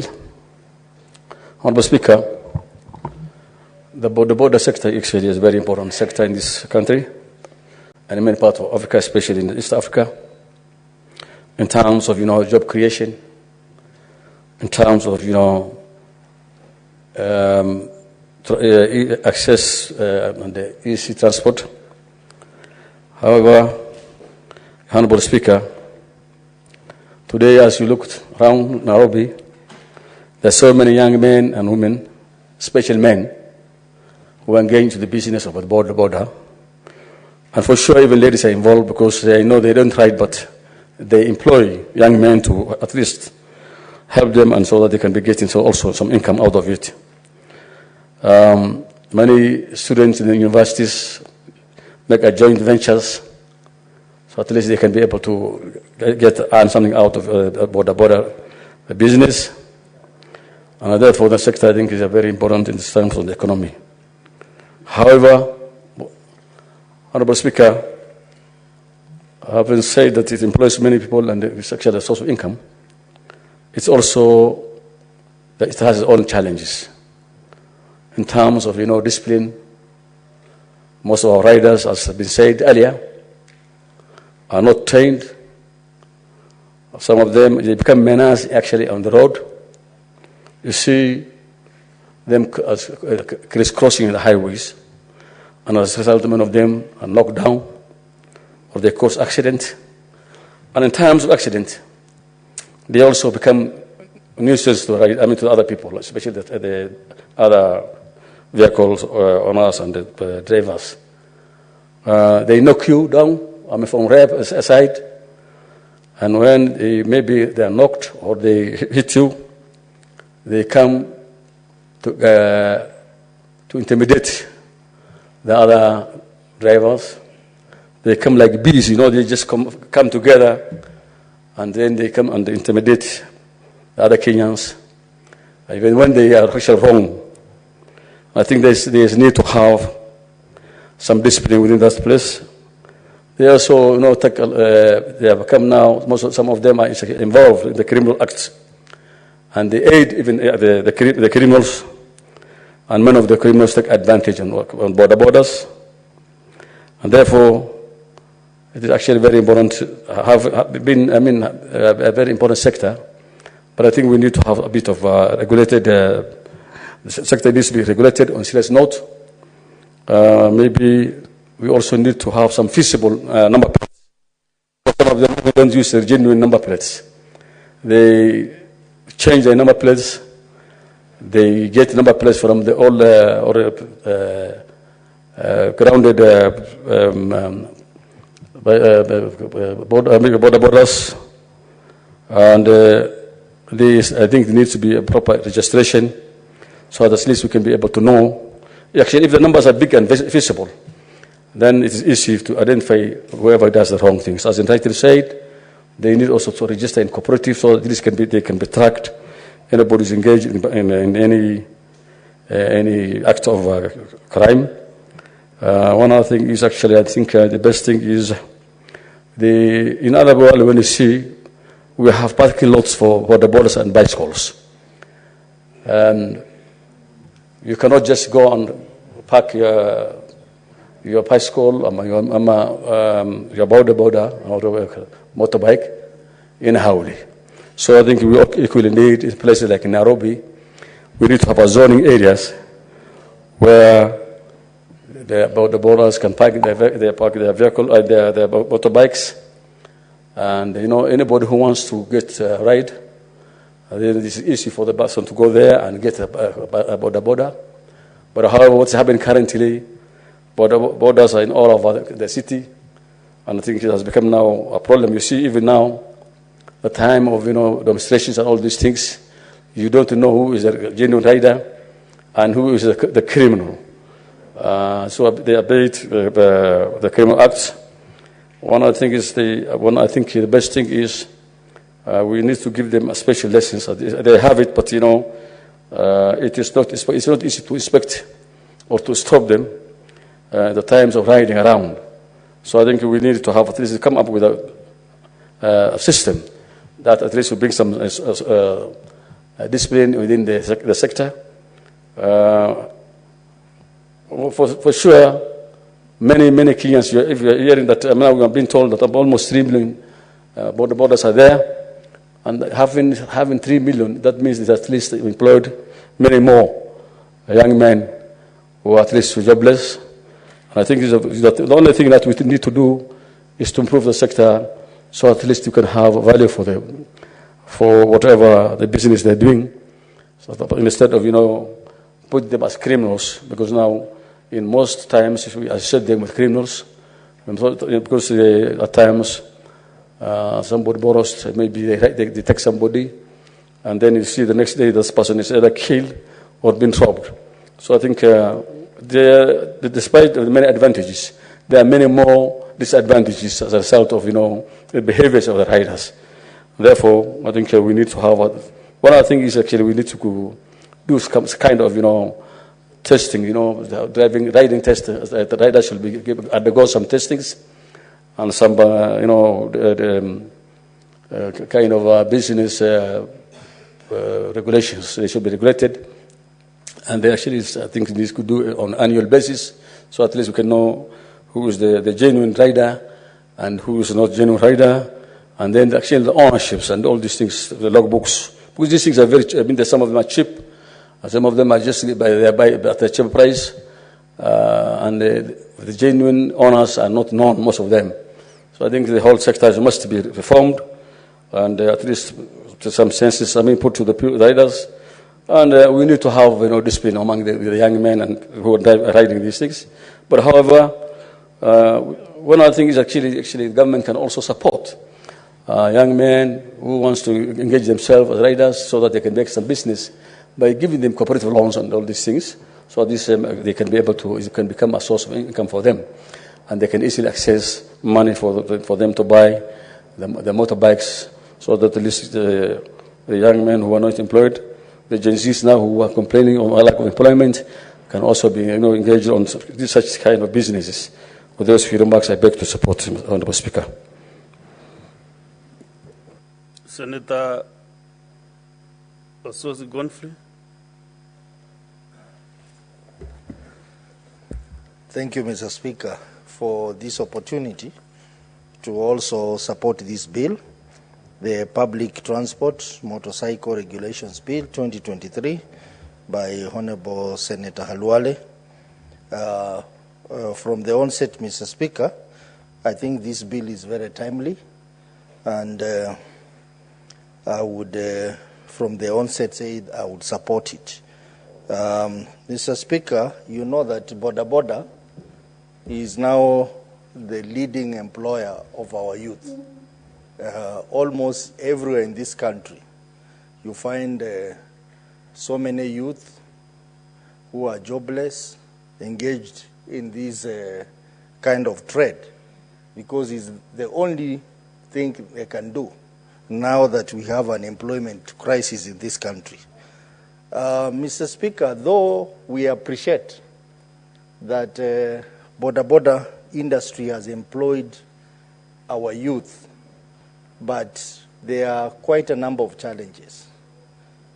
Mr. Speaker, there are challenges on how these young people are paid, because more than 80% of Boda riders do not own those motorcycles. They are owned by other people, probably they are teachers in the village or members of parliament like me. They only do the job to ride the motorcycle. We also appreciate that some unscrupulous individuals have come up with companies to try and milk from this youth. And maybe in my debate on this, I would encourage the owner, Senator Halwale, to also bring up that issue.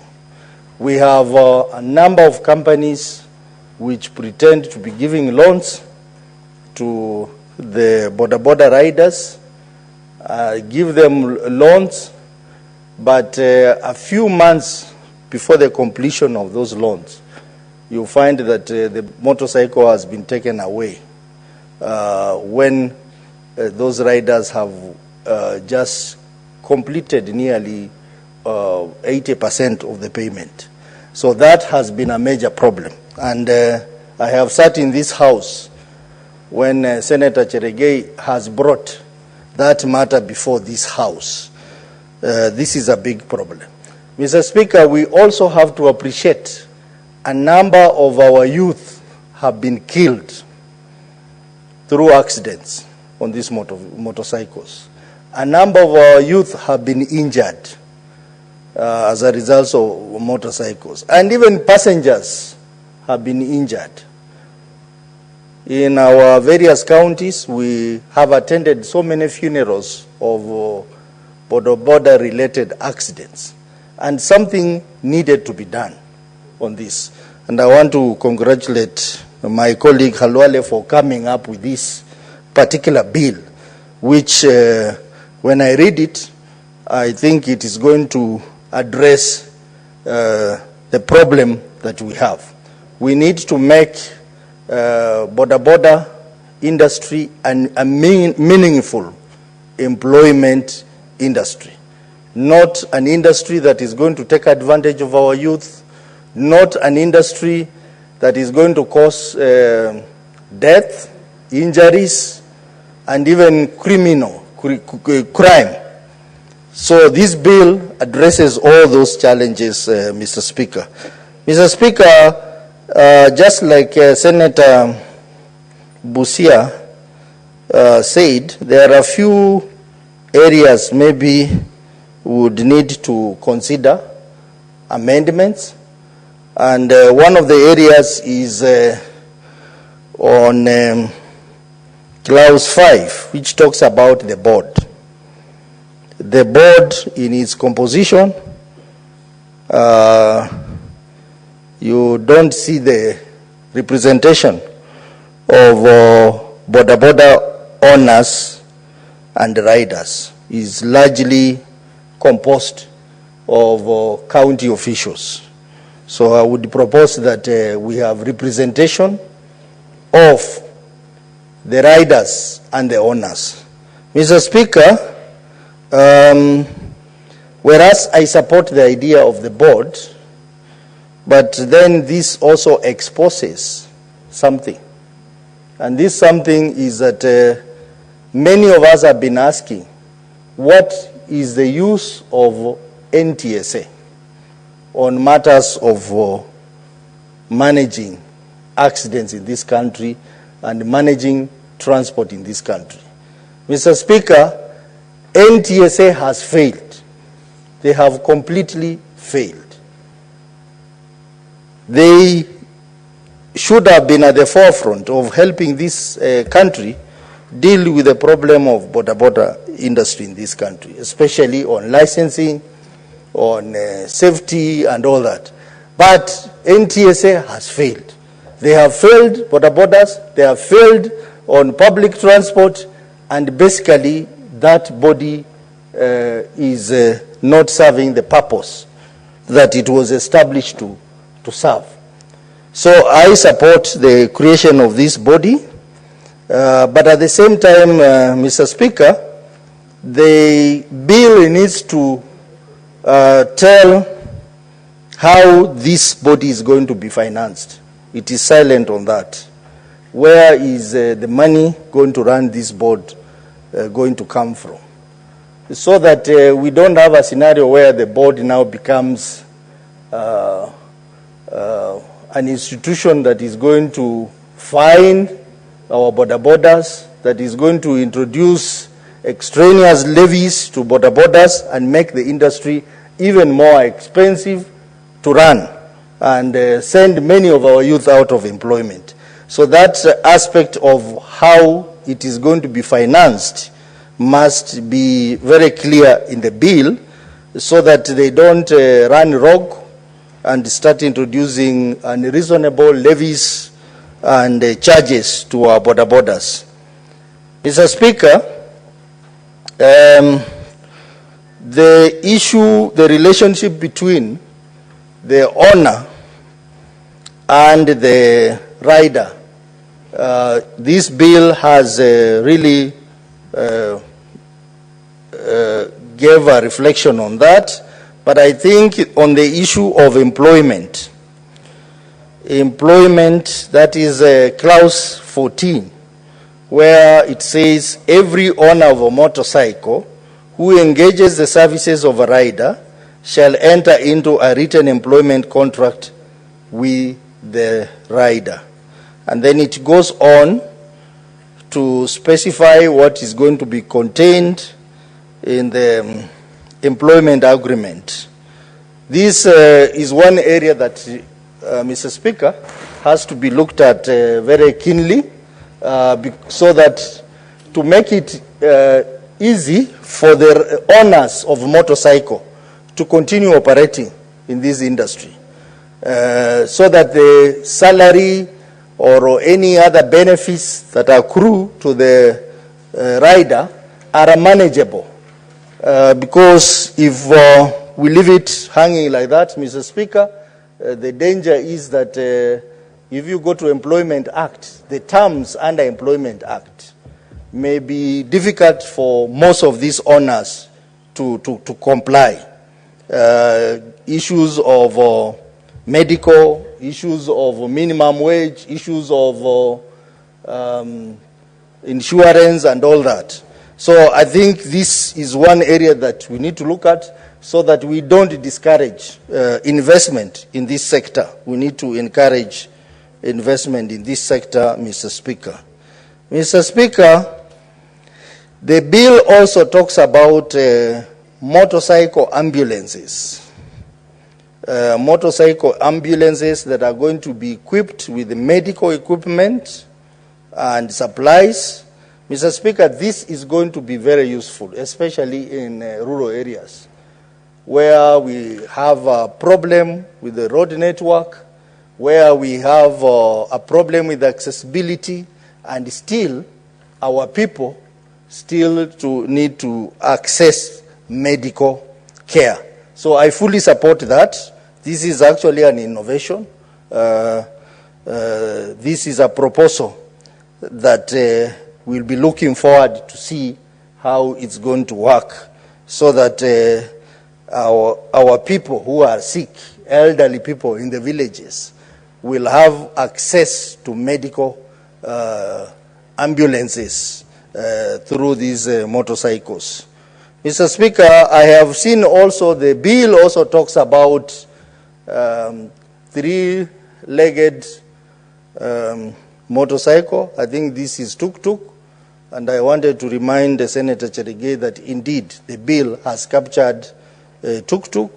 The bill also has talked about delivery, borders, the borders that deliver things like food or goods and all that, and how these borders are going to be managed. They should not be used for any other purposes for which they are designated. They will strictly be used for deliveries. So all in all, Mr. Speaker, I think this is a wonderful bill. All we need to look is to look for maybe a few areas which we need to enhance, particularly on the issue of financing and the issue of ensuring that this bill will not lead to additional financial burden to the owners and to the riders, so that this business should be encouraged. This business should not be discouraged due to cost. The other thing, Mr. Speaker, is inspection of motorcycles, borders. This is one area that the police in our counties have on numerous occasions harassed our youth who the only crime is to own a border and operate a border. Harassment of border is on the increase, Mr. Speaker. I think something has to be done. And this bill has to be very clear that inspection of motorcycles should not lead to harassment. Because if you open up again that aspect of inspection, there are some police officers who will take advantage of that, and they use that to extort money from the poor border borders. They use that to intimidate the border borders and harass them. So the issue of harassment of our border borders has to be addressed in this bill as well, so that the border borders have to comply with the law on matters of safety, having a helmet, having all the other accessories they need to have, but unnecessary harassment by police must be stopped, and this bill, I think, has to talk about that. And the border owners and riders must have a recourse where there is unjustifiable harassment by the police. Mr. Speaker, all in all, I want to say that this bill covers almost all the challenges that we face in this border industry. Issues of drugs movement here and there have been addressed in Clause 20. The issues of offenses have been addressed, and I think with the further amendments, particularly on the issue of Clause 26, that talks about a fee of 100,000 shillings for an offense committed by border. I think 100,000 shillings is too high for our youth in the village who are doing this industry. So that figure should be scaled down so that the offenders have a responsibility to pay for their offenses. But at the same time, the amount should be manageable so that we do not discourage our unemployed youth from earning their living through this border. Mr. Speaker, with those few remarks, I want to support this bill with amendments and encourage members to also support this bill with amendments. Mr. Speaker, I support. Senator Ososi, since you have not tabled any amendments, your statement might not be accurate. Maybe unless you propose, maybe you intend to make the amendments. Okay. Senator Sheikh Mariam Homar. Thank you, Mr. Speaker, for giving me this opportunity. Mr. Speaker, first, I appreciate and thanks to Senator Boni to bring up with this bill, which one way or another, it will solve most of the challenges of the border rider. Mr. Speaker, when in the bill there is a board, on that board, composition of the board, as other senators also highlighted, there must be a border association, because currently we have a border associations. So Senator Boni, so take note so that at least border associations must be included. Mr. Speaker, when it comes to these board registrations, these will also tell us the number of border, the cycle in counties, because I can see there is a cross-county recognition, which is a very good proposal, because to know how many borders in each counties. Mr. Speaker,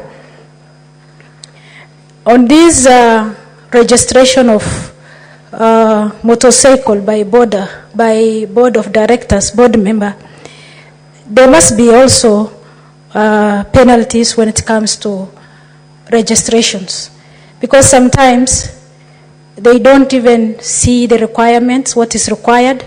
Maybe the board member can register anyone. So on what scenario we can maybe the registration of that motorcycle has not been correctly done. So there must be also take note on that one, the penalties to the members of the board of directors, board members who make registration without checking the requirement. There is a registration of all the members, all the registration of riders also register with the Cooperative Society. In fact, I am also the sponsor of Cooperative Society. In fact, you give me a clue, I can put as an amendment to take care of border. On the training, Mr. Speaker, we must have a unique license for the motorcycle, which must be different from other transports. On sitting position, as Senator Busia, I think there is a clause which said exemption disability. So you have to include disability and women so that it can cater some culture, because I cannot sit the way other people are seated. So you have to take care of that position. Mr. Speaker, the private and some borders are for private and some are for commercial. So when you stand at the roadside, you wanted transport, it must be seen that this coming person border coming is for private and commercial. So we must have a unique differentiation between the private and commercial motorcycle. When it comes to also offenses of 100,000, you have to also differentiate the private and the commercial one, so that the private one can pay that 100,000, but for others, riders, they cannot. So you have to differentiate also that one. A requirement of the road. Mr. Speaker, but these cycles, they have simplified the work of many of the Kenyans. So we have to have a private path in one side so that they have a section for different from the four-wheel drivers.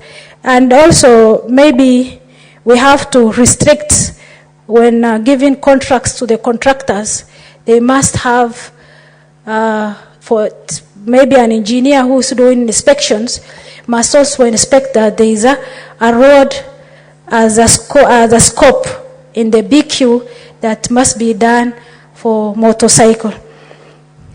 Mr. Speaker, on the issue of border for ambulance, in fact, that is what we are using on our area, because we need each counties, each health sectors must have 2 or 3 as an emergency ambulance, so that at least people can access the health sector at the right time when they need. Mr. Speaker, the other one is when you are registration of this motorcycle, maybe the senator can take note on that. On sometimes they register, the valuation must be there, because sometimes somebody can come and say, register for me this, and at the end of the day, the motorcycle is worn out. It is unrepairable. So it must be some inspections and valuation must be done. Mr. Speaker, with those few remarks, I support with amendment. Thank you. Thank you. Next is Senator Professor Margaret Kamar. Thank you, Mr. Speaker, for the opportunity to contribute to this bill. First, may I start by congratulating our colleague, Senator Boni Alwale, for coming up with a very beautiful piece of legislation. Mr. Speaker, for those of us who have traveled to Rwanda, we are seeing this as a very important step in the right direction. In Rwanda, you don't see people more than one person being a passenger in a border. In fact, the borders are so organized that when we were there for the sports, we kept asking ourselves what happened to us. How do we introduce motorbikes and confuse the road with the same? So I want to congratulate our colleague for coming up with this bill, and I support it. A few areas, Mr. Speaker, that I would like to request Senator Halwale to look at. In Section 5F and G, he is talking of membership to the board, and he's talking of 4 persons appointed by the county executive member responsible for transport, and in AG, it is 2 members appointed by the county executive committee member responsible for transport to represent groups with special interests. My assumption, Mr. Speaker, is that Section 9 is what is referring to members of SACCOs, and maybe the new association that has been introduced by some members. The improvement I wanted to request him to look into is that the executive member should not be appointing on behalf of the representative groups. We are in a stage in this country where public participation is very good and representation is done by the groups themselves. So it may be necessary for him to tweak that a little bit so that we actually have the representative groups appointing members to this board, because this board is going to be the driving force. In fact, I was personally impressed by this law because it is taking the border business to the county, and it is very important that the counties take responsibility for this because of the proximity of the activities of borders. So my suggestion is that first, this representation of groups be a result of an election or selection by the groups themselves, be it the owners or the riders. But so that's one thing I want to suggest. Number 2, that actually he switches again between F and G so that we have only two appointees to come from the CEC in F and 4 to come from the representative groups, because it is very important when we are talking of regulating a system to have more representatives of the actors. So I'm bringing that in, Mr. Speaker, this point of suggestion, but I note what you have said to a colleague earlier, that if we want to introduce as amendments, we will introduce. But I want him to think through so that when we come back with amendments, then it works well. I am so impressed with the registration of borders and their membership being within a body that can be felt and that can be seen. Mr. Speaker, I don't think there's any of us who has not attended a funeral of somebody who has died because of border. It is therefore very important that we consider this, because it is the transport that is most commonly used. It is the transport that reaches every corner of our country. Mr. Speaker, the other one that I want to join colleagues that have raised is 13(2)B, where is introducing persons with disabilities to be exempted from the requirements of sitting astride. I want to persuade our senator that should be persons with disabilities and women, because when the law takes effect and we have only one passenger in a border, it will be possible to sit even facing one direction. So I would like to persuade that that could even come from him himself, so that we reduce on our amendments, so he can have his own amendments coming in. That, to me, would really make a lot of sense. The one question that I have, which I think, again, Senator Alwale should think about, is 18.3. 18, actually, the whole of 18, motorcycle ambulances. I have been trying to imagine how an ambulance, a motorcycle can be an ambulance. I know we are using it now because there is nothing else. But we must force our governors to have ambulances equitably distributed in a county. If we allow these border ambulances, Mr. Speaker, we will make it so easy for governors to ignore very rural areas in two ways: provision of the ambulance and provision of roads. Because the reason our people are using borders now for ambulances is because there are no roads.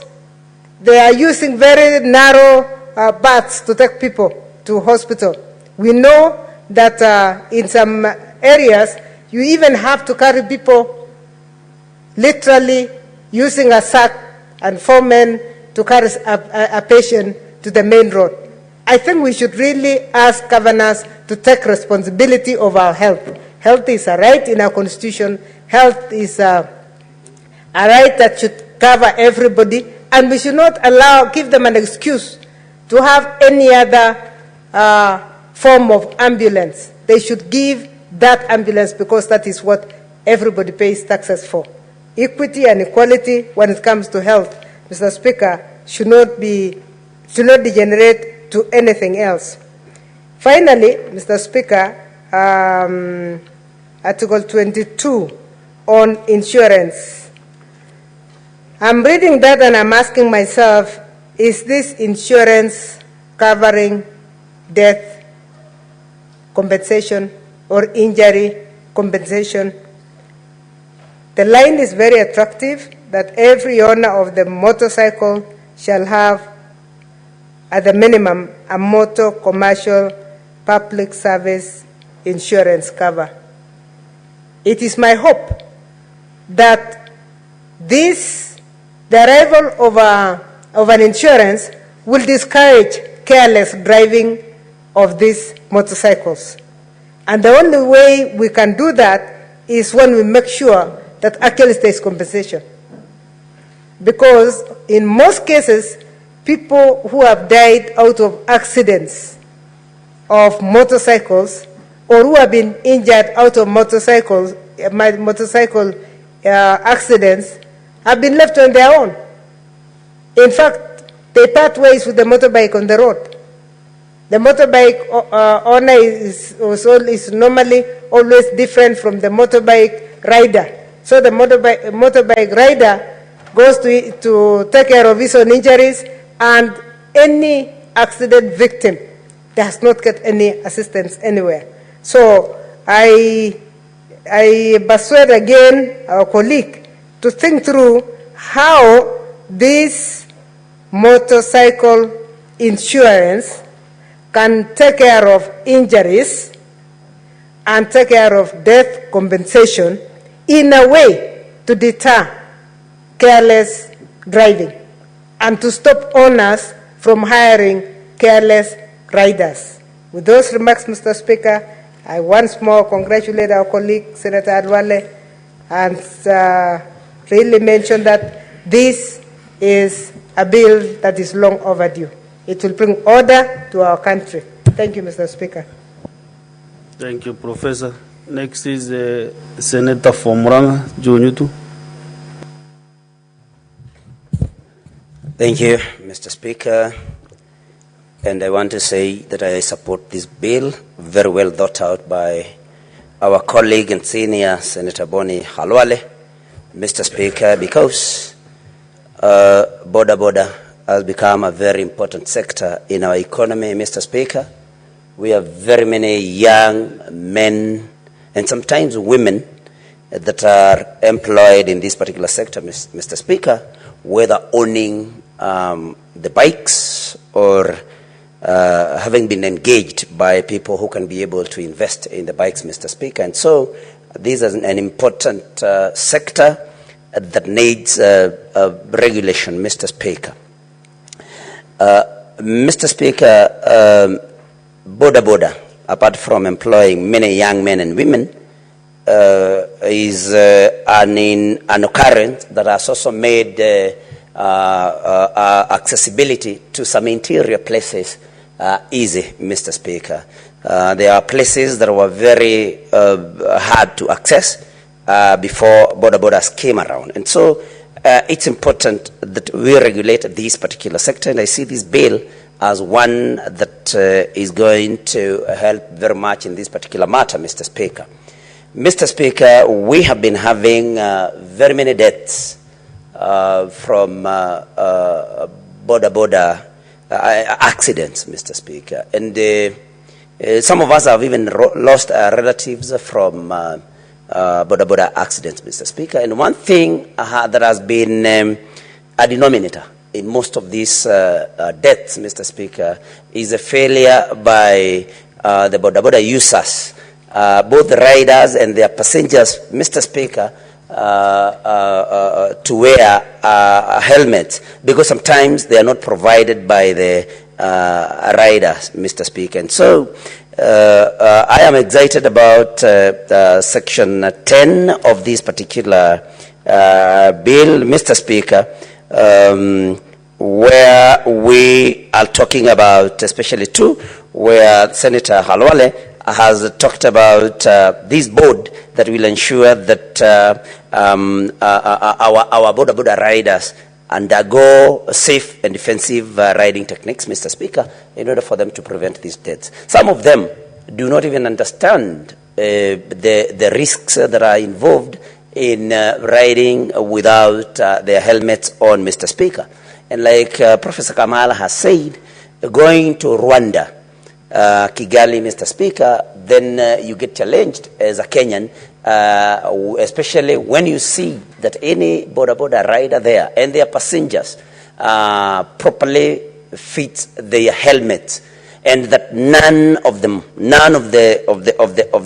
motorcycles, Mr. Speaker, will ferry more than one passenger. It's something that we should borrow, and this is something that this bill has really addressed, Mr. Speaker, through these regulations. Mr. Speaker, another thing that is coming out very well in this bill, and that's why I support it, is the idea of regulating this particular sector.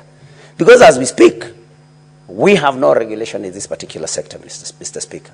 You will see borders actually sometimes riding on the opposite side of the road because there is no regulation, in the full glare of traffic police officers. And so regulation, Mr. Speaker, because we do not want a country that is lawless, a country where we have a big sector that is not regulated. And so I'm very excited about especially Section also 6B, where this board is supposed to, Mr. Speaker, to oversee that all border riders are registered and licensed, so that we can also know who is it that is actually operating a border. Who is it that is actually riding these borders? Because without this particular regulation, then crime can also be committed without us knowing exactly who did what, Mr. Speaker. One other thing that is very important in the same Section 6 is developing and implementing programs to promote road safety, including training and education of riders and passengers, Mr. Speaker. These young men and women sometimes just leave secondary school or finish their secondary school studies. And because they know how to ride a bicycle, they only need some instruction of about 30 minutes, and they become riders because, of course, they can balance on the motorcycle. And the following day, they are scouting for passengers, Mr. Speaker. So I think they need to be trained, as the bill suggests and proposes, trained also on safety, their own safety, the safety of their passengers. Because sometimes they are ignorant, they are innocent but ignorant, Mr. Speaker. And so this is something that is very progressive. Going, Mr. Speaker, to number 8, Mr. Speaker, I'm also excited about the fact, actually not number 8, but number 9, the fact that they will be required by this board to register in a savings and credit society. Because we do not want our young people to just go out there, make some money, spend all of it in the evening, and at the end of the day have no saving. Because we do not want to have somebody riding a border up to when they are 70. And Mr. Speaker, where I come from, they say that old age feeds on youth. So because these operators are young, they need also to develop a culture, and I believe this particular provision will encourage them to develop a culture of saving so that they can also be able to get credit. So that if I'm riding somebody's border today as a hired rider, that if I'm able to make some savings, I can also be able to get credit, and as a first step, be able to, of course, acquire my own border so that tomorrow I'll also be self-employed and I can also create employment for somebody else. And so that is something that is very progressive, Mr. Speaker. Mr. Speaker, the requirement that before you are allowed to operate a motorcycle, that you have to complete a training course approved by the board is also very good, very important. Because, Mr. Speaker, this is an engine-driven cycle. We cannot continue having, and some of them move at speeds of 100 kilometers per hour. That is risky for somebody who has not been trained. It is risky for the rider. It is risky for the passenger, Mr. Speaker. And these are some of the things that this bill is bringing a remedy to, and we must support this particular bill, Mr. Speaker. Mr. Speaker, we have been having very many problems also with passengers. Because, and I like this bill because it is also making a passenger responsible of their own safety and the safety of others by requiring them, Mr. Speaker, in section 13, requiring the responsibility of a passenger that one, they must wear a helmet and wear a reflective jacket. When driving at night, Mr. Speaker, or being driven, sometimes you realize there was just there is a motorcycle just when you are about to hit them, because they do not wear reflective jackets. Some of them, the rear lights are off and or not operational at all, and so visibility becomes very poor. And I also like the section that requires them, again, without mixing up matters, that requires them, the riders, to also have the headlight on all the time when they are using the roads, Mr. Speaker. So the fact that we are making the passengers responsible by requiring them to wear protective gear and not to board a motorcycle that has already been boarded by another customer, another passenger, Mr. Speaker, I think Senator Khalwale had really observed what happens in his county and other counties, because this is a problem that cuts across all the counties of Kenya, Mr. Speaker, and we must make both the rider and the passenger responsible, Mr. Speaker. Mr. Speaker, the safety of other road users. Something caught my eye under 17A, that the riders will not be allowed to carry a load whose width projects more than 15 centimeters beyond the double edge the outside edge of the handlebars. Mr. Speaker, some of these riders have been using, some have been ferrying loads that are very wide. occupying a whole lane sometimes. You do not know how to overtake them. And if you get to hit that particular load, Mr. Speaker, sometimes, of course, the vehicle will get a problem. Mr. Speaker, the rider will also get a problem. And so this is something that I thought should really be supported. Mr. Speaker, I also noted that under 17.2, we are trying to protect our roads under this bill. Because most of the border riders, especially those ferrying goods, Mr. Speaker, especially loads, like you can talk about building bars, Mr. Speaker. They drag them along the tarmac. And this makes our roads get destroyed, Mr. Speaker. And we know that, of course, road construction is a very expensive thing. And so that is something very, very, very important. So that we protect our roads and we also protect the riders. Because when they drag this particular load, it means that they are also not safe because, of course, stability of the cycle, the motorcycle, that is a two-wheeled motorcycle, Mr. Speaker, then becomes greatly compromised by dragging this particular, loads along the road. I hope I got it right. You know where I come from. Where you have a load and a road, you could get problems with R and L, Mr. Speaker, especially when you come from where I come from, and I know you also don't come from very, very far from there, Mr. Speaker. So that is also very important. Insurance cover under Section 22, Mr. Speaker. Most of the people that have had accidents, motorcycle accidents, sometimes suffering very great harm to their bodies, grievous harm, they have no recourse. They have to meet their medical bills.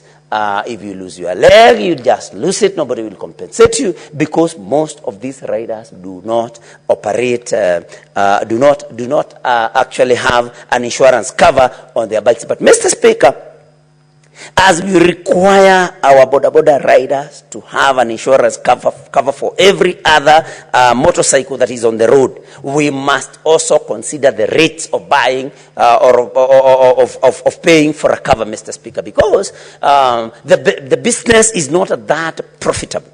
So what then should be done, although we'll be bringing amendments to this bill, what then should be done, Mr. Speaker? I'm of the view that the government, because every government gives incentives to business people, that the government chips in. We can even actually have an insurance agency partly or wholly owned by the government, so that we can charge these border riders an amount or a figure that they can be able to afford, and whatever is over and above the value of the cover, then it is made by the government, Mr. Speaker, as an incentive to this particular sector that has employed so many of our youths, Mr. Speaker. So there are very many benefits in this bill, but we need also to rethink about the offenses and penalties. And we may not want to allow them to break the law, but I think we may need to revise some figures. If you go to 26.2, then there is a provision that if you are found liable to a particular offense, then you are, penalized 100,000 Kenya shillings, Mr. Speaker, which may not be affordable. So, Mr. Speaker, I think we may need to revise some of these figures downwards, even as we encourage our young men and women who are riding borders to be law-abiding, Mr. Speaker, but we must charge them penalties that can be afforded. That is why if you walk in almost every police station in this country, you are going to find loads and loads of border or picky-pickies parked there because our young men and women are not able to meet the requirements in law that they need to make in order for their arrested or their cycles that have been held in police stations released. So I think we should revise that. But I am also very excited, before I conclude, Mr. Speaker, about the ganging. This bill has something under 2026. that they will not be allowed to gang, especially when there is an accident, because it has become a very serious problem, Mr. Speaker, and I'm concluding that when there is an accident between a motorcycle and a vehicle, whether or not the rider was the one on the wrong, then they gang up and harass motorists. Such are the things that actually should not be encouraged, and Mr. Speaker, I support this bill in totality with some amendments that members may bring. Thank you, Mr. Speaker, for that particular opportunity. Thank you. Next is Senator Mogeni Herrick Okong.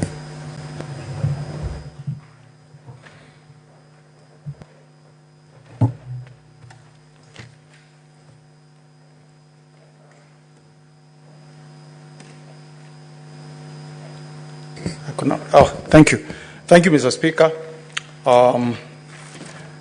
I want to begin by thanking the Senator of Kakamega for the interest he has shown in bringing a bill that addresses concerns of border riders, who, Mr. Speaker, make a huge contribution to our economy. And we thank our former president, late Mzee Mwai Kibaki, who in 2008 zero-rated motorcycles, and that opened the market. I think we now have Senator Galwale, I believe more than 2 million motorcycles in this country. And there's no doubt that they are making a very huge contribution to our economy. Every time they fuel, Mr. Speaker, that is tax to the government. And there are many counties that also tax border. So they are making a huge contribution to the borders. I don't know about your county, Mr. Speaker, but I know where I come from, the county of Nyamira. I have so many people who have gone to school to a degree level. I have so many border riders who have qualified as teachers. I even have picked one or two and encouraged them to apply for teaching jobs, and they have been successful. So our sons who are in border business, I need, because we have no jobs, so we also need to be very fair and kind to them. So as we pass this regulation, Mr. Speaker, my first concern is that we should not pass a law that will again put a heavy burden on the borders. I've looked at the roads, Mr. Speaker. You sympathize with these young children of ours. They ride their motorcycles in dusty roads from morning to evening, Mr. Speaker. When it rains, they still want to continue doing their business because they have to fend for their families. At times, they are called in the wee hours of the night to pick passengers. They say yes because they are trying to fend for their families. So they work under very, very difficult conditions.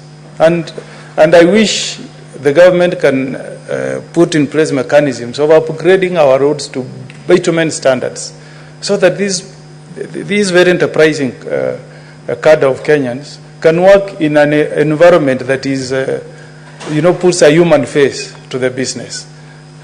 Having said that, Mr. Speaker, I want to support this bill, but with a number of amendments. I want to persuade Senator Halwale to listen to my concerns on this bill. The first concern, Mr. Speaker, is that if we create this board in Section 5, the way it is, it has a heavy presence of county government, and it's huge, 11 members, okay? You are saying the chairperson should be appointed by the county governor. Personally, I'll propose that we have a competitive process of picking a chair through the county public service board. There's nothing so special that a governor should appoint a chairman. Let it be competitive. Let those who have an interest in that sector be allowed to apply in a competitive process to the county public service board. In terms of representatives from the county executive committee membership, you have proposed we put a representative from, a CC member for transport, CC member finance, you have put there Attorney General, and then you go to F and again propose 4 persons appointed by the County Executive Committee member responsible for matters relating to transport. I'll persuade that we consider making a proposal to amend these 4F to have representative from the sub-counties. If in Kakamega you have 12, let each sub-county elect 1 person. And we have tried issues of elections. In the Judicial Service Commission, every representative is elected. The only ones who sit in JSC without being subjected to an election are those who are there by virtue of their offices. Chief Justice, Attorney General, and the likes. But the rest, even if it's Supreme Court, they elect their representative. Court of Appeal, they elect their representative. Magistrate, they elect their representative. So that we remove this thing of throwing everything to the county. This bill is like self-regulating. Law Society of Kenya does self-regulation, and it does it so well. If you misbehave, lawyers are able to strike you off the roll. And I think if you give power to the border sector, they can ably regulate themselves. Secondly, having said that about the board, secondly, Mr. Speaker, is the issue of mitigating costs on licenses. Mr. Speaker, sir, some of these border riders come from very poor families. Personally, I've helped a few to register and get a driving license because they come from very disadvantaged families. These are people from our counties. We know them. We know their families. I'd rather that we push this burden to the government. There's a time, Mr. Speaker, when CDF, and I'm privileged to have you on the chair because you have been a former member of parliament. There's a time CDF used to have a budget to assist borders get their licenses. Let the government take that burden.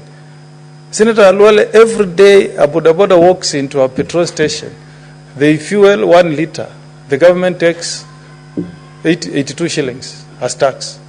So why can't the government also set aside a fund to train and pay for their licenses? That can be done through NTSA, because we should also appreciate the contribution that these border riders are making to the economy, other than locking so many of them from the industry because they are not able to get these licenses. And you know, Mr. Speaker, remember, if you put so many offenses, you are creating an avenue for corruption through the police. If you engage these guys, some of them call us. They are riding, they get arrested, they are told if you don't have a helmet, the fine is 5,000. Policeman will tell you, toa 500. Why can't you make it easy? Because we want to eliminate corruption. Make the fine affordable. Charge this guy 500 shillings. So that money goes to the government as a fine. When you make it so high, the policeman will take the easier option. Give me 500, the fine is 5,000. Failure to display an insurance sticker, the penalty is 10,000. Tell me, Senator Kalwale, through you, Mr. Speaker, sir, there is no border who will walk into a court of law and pay a fine of 10,000. So they will opt to give a bribe to the police. Let's make the penalties to be reasonable. You know, if you are found drunk and riding a motorcycle, they will fine you 60,000. They can't afford it. So I'll propose that we ride on this bill and create fines that can be affordable. Let's also appreciate that the highest you can make as an owner of a motorcycle is between 500 to 1,000 shillings a day. So let's also have fines that are fairly reasonable. 3, Mr. Speaker, I've seen a lot of reforms on how we conduct elections. This idea of saying you come up with elections and you throw it to anybody, any Tom, Dick, and Harry to conduct elections for border borders is not working. I will be persuading the mover that I bring in an amendment to have the elections of the border industry be conducted by IEBC. 2 weeks ago, Mr. Speaker, you know that the tea elections directors were conducted by IEBC. I'm moving a motion here to also ask that elections for trade unions should be supervised by IEBC, so that we have people who have direct mandates from people in that sector. You allow, other people out there who are not accountable to conduct elections, you'll get manipulation. People will also come in to interfere, and you get leaders who maybe don't have the confidence of the membership. So let's use this opportunity to put in place a credible process of carrying out elections so that there can now be proper self-regulation. In the Law Society of Kenya, Senator Mungatana will tell you, our elections are conducted by IEBC. That's why you don't see lawyers going to court filing petitions, because it's credible, it enjoys the confidence of the membership. I'm looking forward to a day when my good friend, Secretary General of Kotu, Francis Atwoli, will also be elected in a process that is overseen by IEBC, so that the concept of, it is there in Chapter 6. If you are subject to an election, the Constitution says you should be elected in a transparent electoral process, but by secret ballot. That's what the Constitution says. We don't want those things of 88 of lining up. Then the issue of SACCOs. SACCOs are good, but we need a mechanism where maybe counties, we give counties a lot of money. This money is eaten. Let's make an obligation here that counties will give seed money to our SACCOs. Governors get a lot of money. A lot of it goes to mandazi and kunywa chai. Put some austerity measures. We say each county will put aside some seed money to jumpstart counties. SACCOs. Why did we create counties if they cannot benefit our people? Traffic policemen. In a roadblock near my home in Metamayo, Mr. Speaker, a police officer threw spikes on a border cyclist. This guy hit the spikes at high speed, rolled, he died. He died. We now have motorcycles with registered number plates, Mr. Speaker. A traffic offense is not a life and death issue. If this guy is committing a traffic offense, failing to stop, Mr. Speaker, you don't throw a spike and cause a life. The way PLO says, don't respond to a mosquito bite with a hammer, Mr. Speaker. The best you should do is take the registration number. These motorcycles are registered, and there is now a proposal here to ensure that all of them are registered in a SACCO. Just take the registration number, go after the guy. But causing a life, Mr. Speaker, by throwing a spike, I don't think that is right. We are being extremely inhuman as a country. As I get towards conclusion, Mr. Speaker, I've looked at the number of offences that have been created in this act. I am of the view that there are too many. The offences are too many. And the fine, Mr. Speaker, you can't fine a border 100,000 shillings. That is a fine that should be meted out to an honourable member of parliament. It's 10% of their salary. But putting it at 100,000, Mr. Speaker, is too much. Let us have a reasonable fine. At times you can go to London and you find that committing an offense is £1,000. But when you look at the income of the victim or the culprit, he's earning over 10,000. It's called what? Great British Pound. When you convert, that's over $1 million. That is reasonable, saying they pay 100,000. But now for this economy, a boda guy who is making 800 shillings a day or 500, and then you tell him if you commit an offense here, you pay a fine of 100,000. That's unaffordable. And that's how we create avenues for policemen to collect money.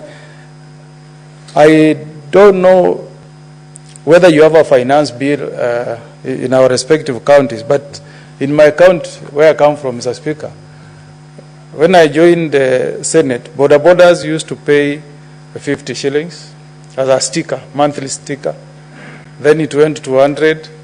Last financial year, the finance bill, it was pushed to 300 shillings a month.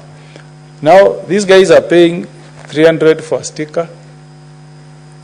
They are going to pay money for their license. They have to get money for insurance. You are telling them to also have employment contract. Will that be sustainable in that industry? And you know what that entails? Employment Act, minimum salary is there. The benefits that accompany a contract, that is too much. I'll propose, if there is a way, we can standardize the stickers, the fee that borders pay for monthly stickers. 300, in my own estimation, is on their side.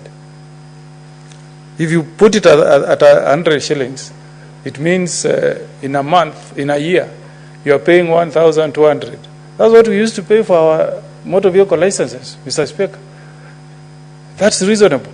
So I would propose that if there is a way, we can put a ceiling here, that our county will not pass a finance bill that will put an unnecessary burden on our border riders. Because you have seen what heavy taxation can do to these young guys who are trying to make a living out there. You saw what the passage of Finance Bill 2025 did to us as a country. So let us also be seen as a Senate that we care for these border riders. Put a ceiling. You don't charge anybody more than 100 shillings per month. Computed to annually, it is 1,200. That's enough for counties to collect revenue from our border riders. On employment contracts, let's leave that to be regulated by the market. People can agree between the owner of the border and the rider. If you make it too prescriptive, you may achieve a different result where employers will shy off from engaging these young guys. So let's try to have a balance between the two. But in conclusion, Mr. Speaker, sir, it's a good initiative by Senator Galwale.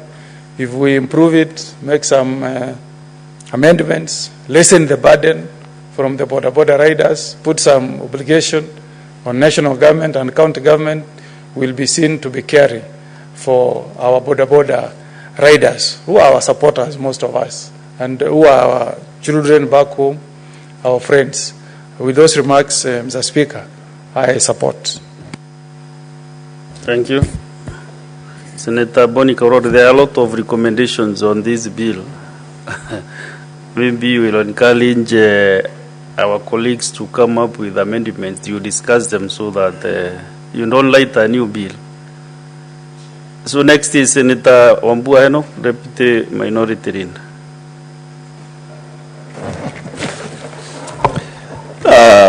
I thank you, Mr. Speaker. Mr. Speaker, I want from the onset to begin by thanking Senator Boni Alwale for coming up with the Public Transport Motorcycle Regulation Bill 2023. Mr. Speaker, if Senator Chimera would just take his seat, Senator Alwale would benefit from wisdom from Kitui. The Speaker, I begin by saying that I support the bill. And I agree that a time has come that this industry will need to be regulated. But Mr. Speaker, before I go into the specifics of the bill, I want to draw the attention of Senator Boni Alwale, and of course the attention of the entire House, that perhaps the border industry is probably and arguably the only growth sector in this country. Is the only sector that is guaranteeing jobs, be they casual or otherwise, to the greatest number of our young people. It is absorbing a lot of young people.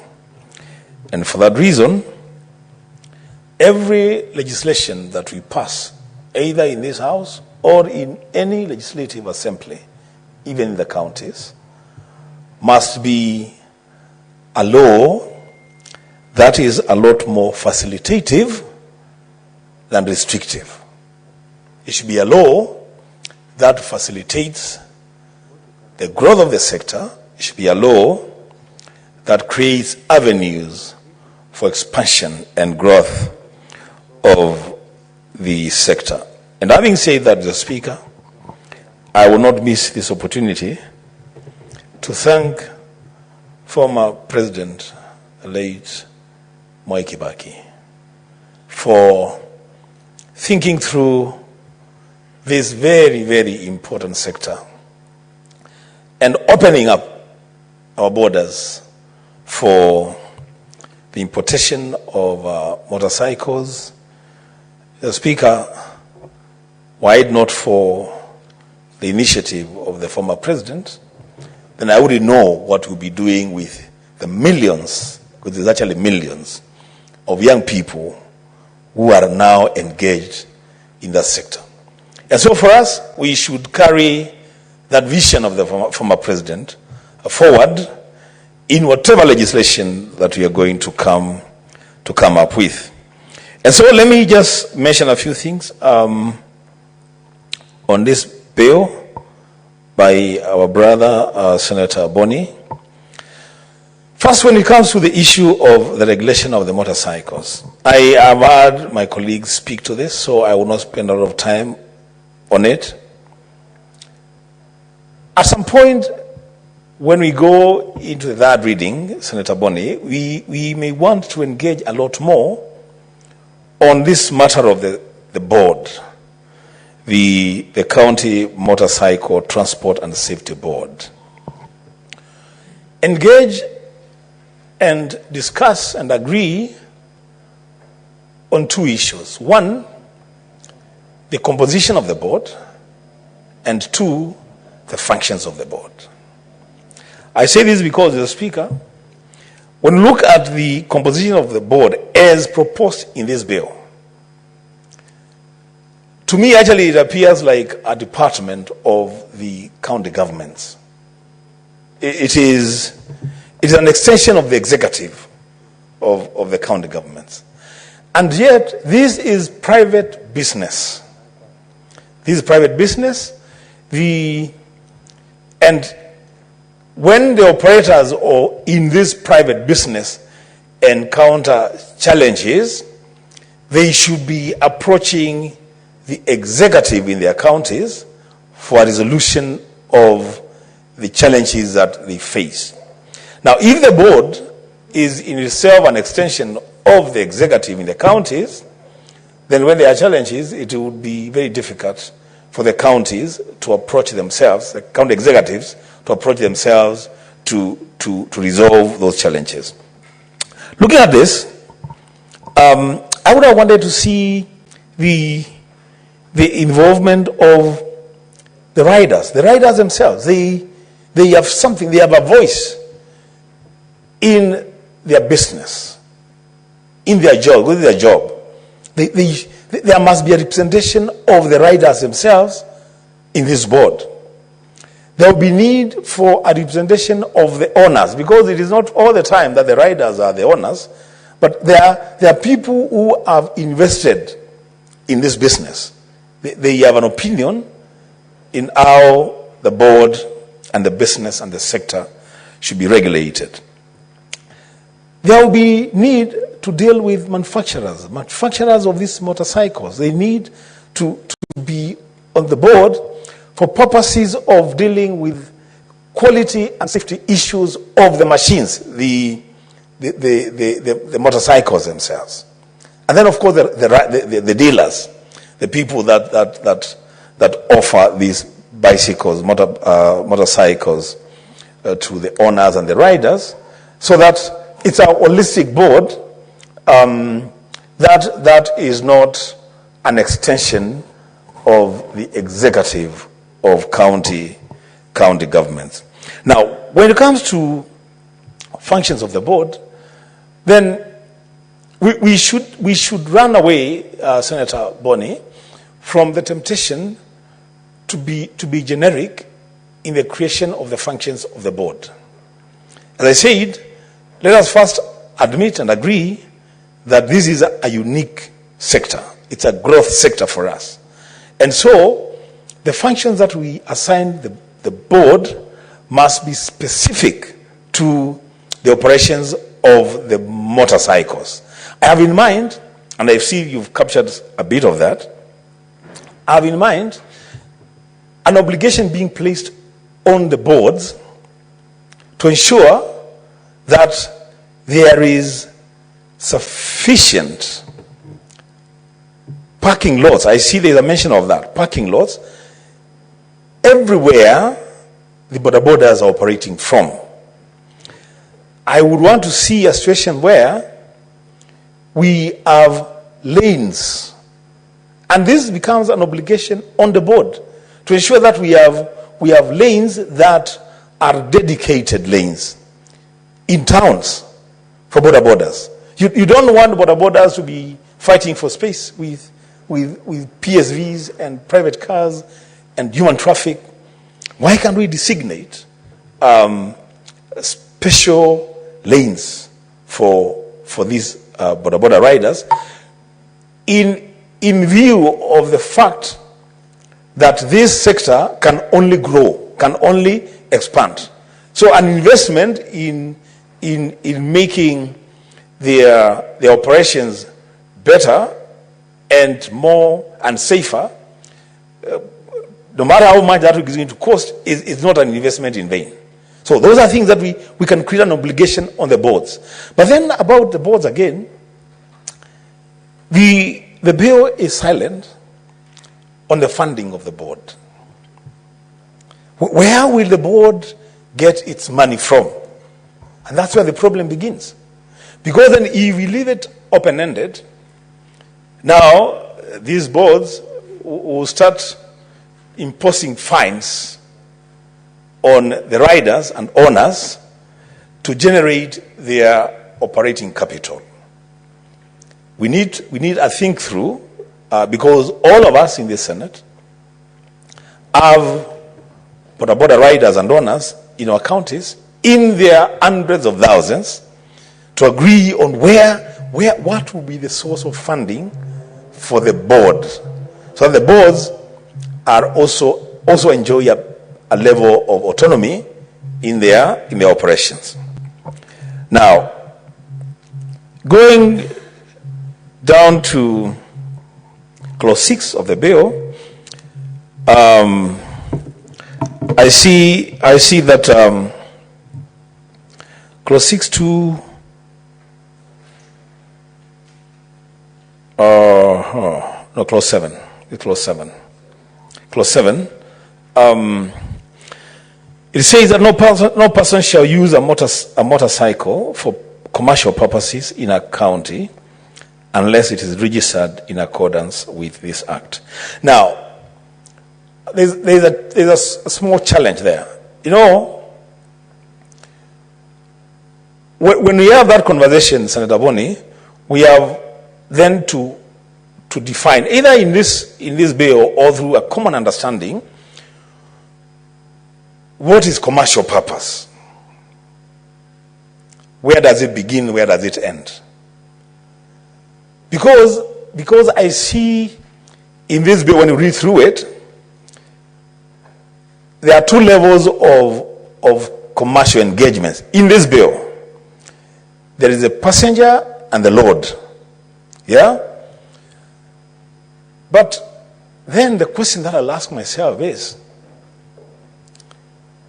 if I buy a motorcycle that I'm using to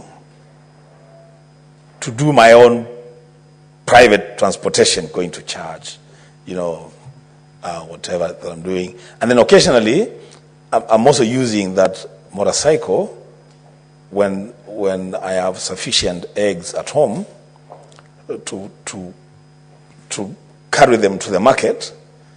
Is that a commercial function? When I go to the market, in Kabati market where I come from, you have 2 market days on Monday and Thursday. So I've ridden my bike to Kabati and I bought a few things, maybe I also run a small kiosk at home, and on Friday then I carry a box or 2 of biscuits and sweets to sell in my kiosk. It's a commercial function. So we have to define commercial properly so that there is clear understanding.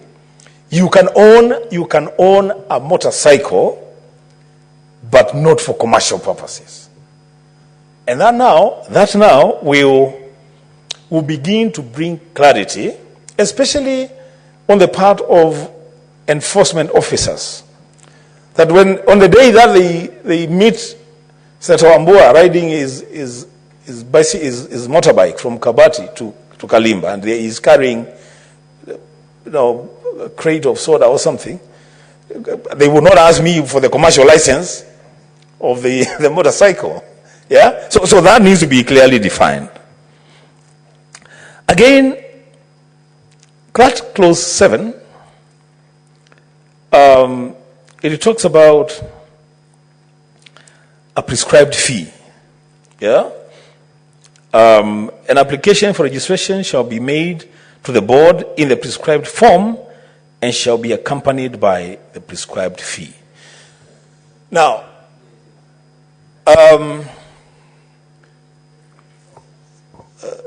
Speaker, the Senator from Meru,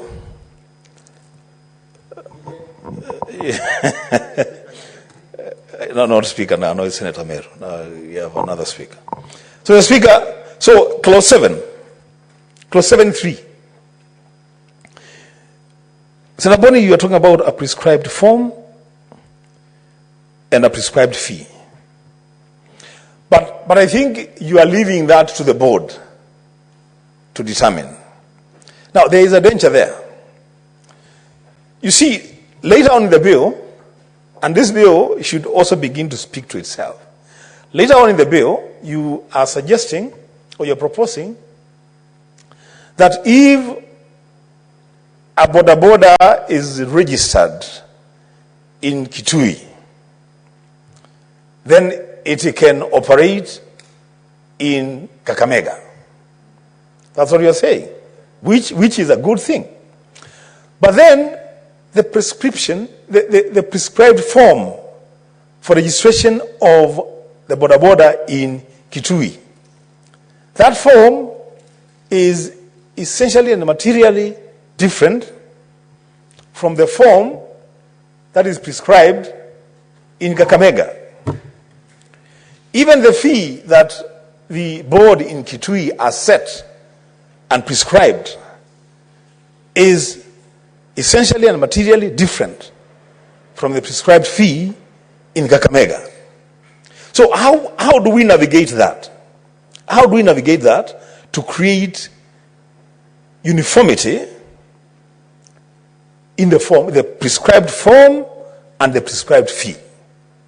My proposal would be, when we get to the amendments, Why can't we have a schedule here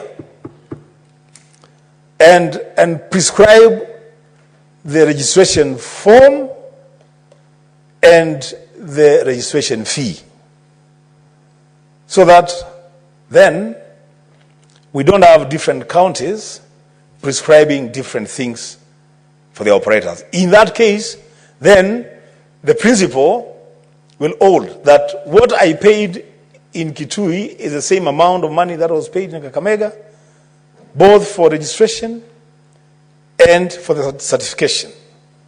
That way, then we will create better harmony.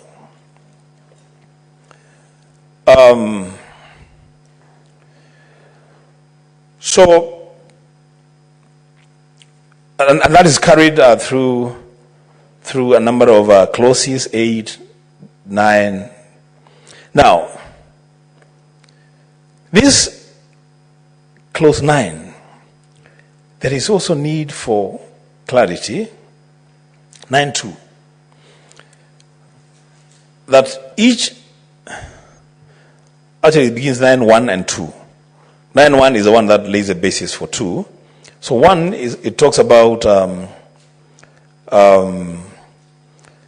registration, verification, the registration of the rider. No, a person who owns or operates a motorcycle for commercial purposes shall register with the savings and cooperative societies. Now, Senator Boni, you know, I know we have circles for matatus. What I'm not sure is whether the same spirit that is in the circles for matatus or the PSVs is the same spirit of savings as we know cooperatives to do. Because the nature of cooperative societies that we have, or the cooperative movement that we have,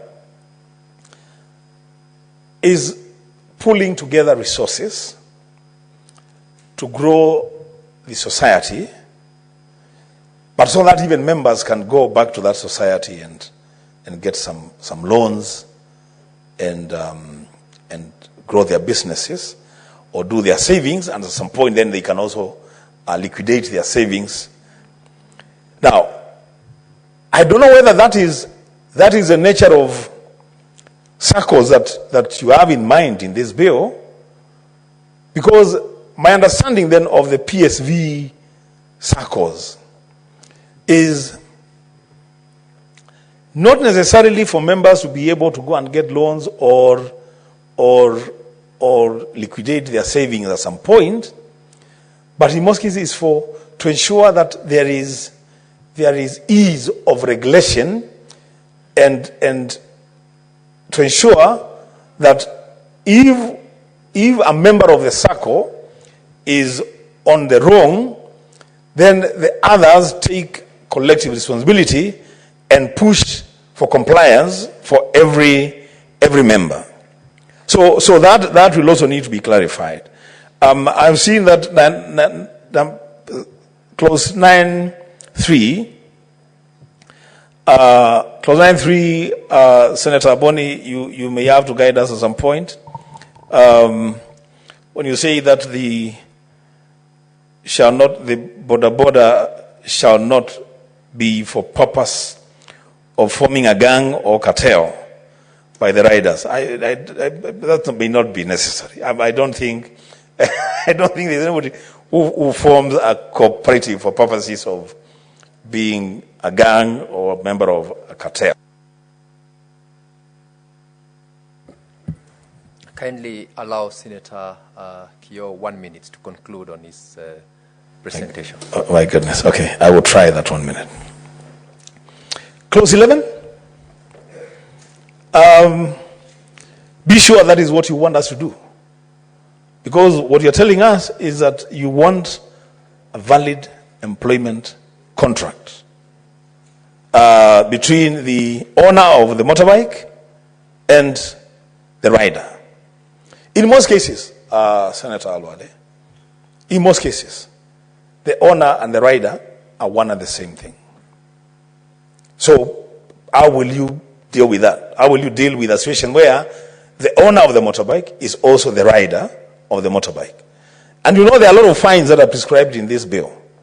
And I'm just avoiding a situation where a police officer stops a rider and says, as I look at you, you are a rider. I don't know whether you own the bike or you don't own the bike. I don't know. Where is the employment contract? That becomes a problem. Again, don't forget that these people have also their own way of doing their things. There are things called squads, you know. You get a squad, you get a bike, you ride for 4 hours, and then you return it to the owner, you take a rest for around 3 hours, you take another bike from another person. I mean, let's not disrupt that order that they have created. Let us just facilitate it. Let us just regularize it so that they are able to carry out their trade without too much restrictions. You have repeated so many times that the two-wheeled motorcycle rider shall carry only one passenger. It's repeated more than 5 times. Just clean it up. There is a height that you have prescribed there of 2 meters. 2 meters is too high. 2 meters from the ground is too high. Look. Senator Wambua, your time is up. Thank you for your contribution. Senator Lemaletian Hazena.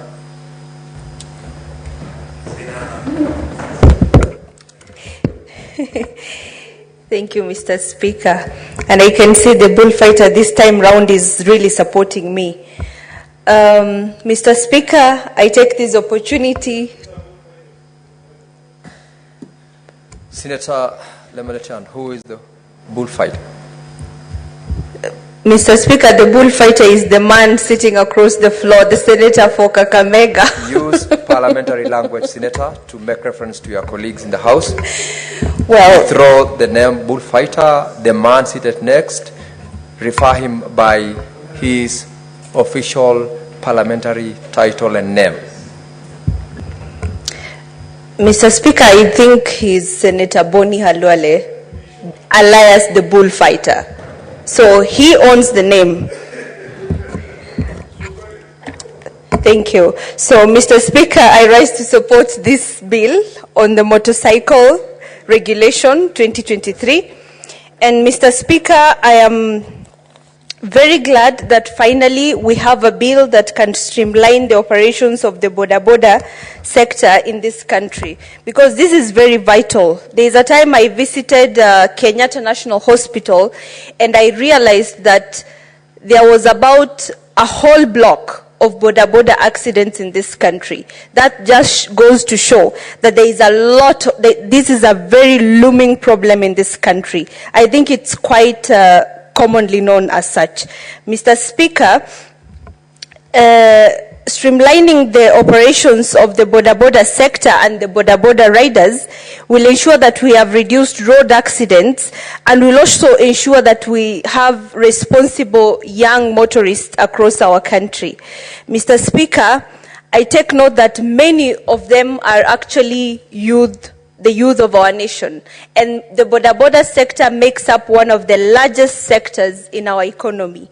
And Mr. Speaker, the other day, remember when we went to Rwanda, Kigali for the IALA Games, we all witnessed how disciplined the boda riders in Kigali are. And that is one thing that we all as Kenyans really admired, and I'm sure Ugandans too. Mr. Speaker, I know that the boda sector or our boda youth have borne the brunt of our tough economic conditions spanning over several government regimes over several years and decades.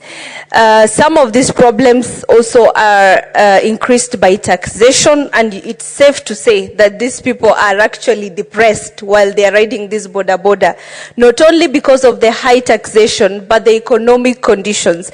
And Mr. Speaker, while we were campaigning in the last election, I remember I had a meeting with the national chairperson of the Boda Association of Kenya, and one of the saddest problems that we also need to look at as leaders was the fact that there is a hire purchase company that has monopolized the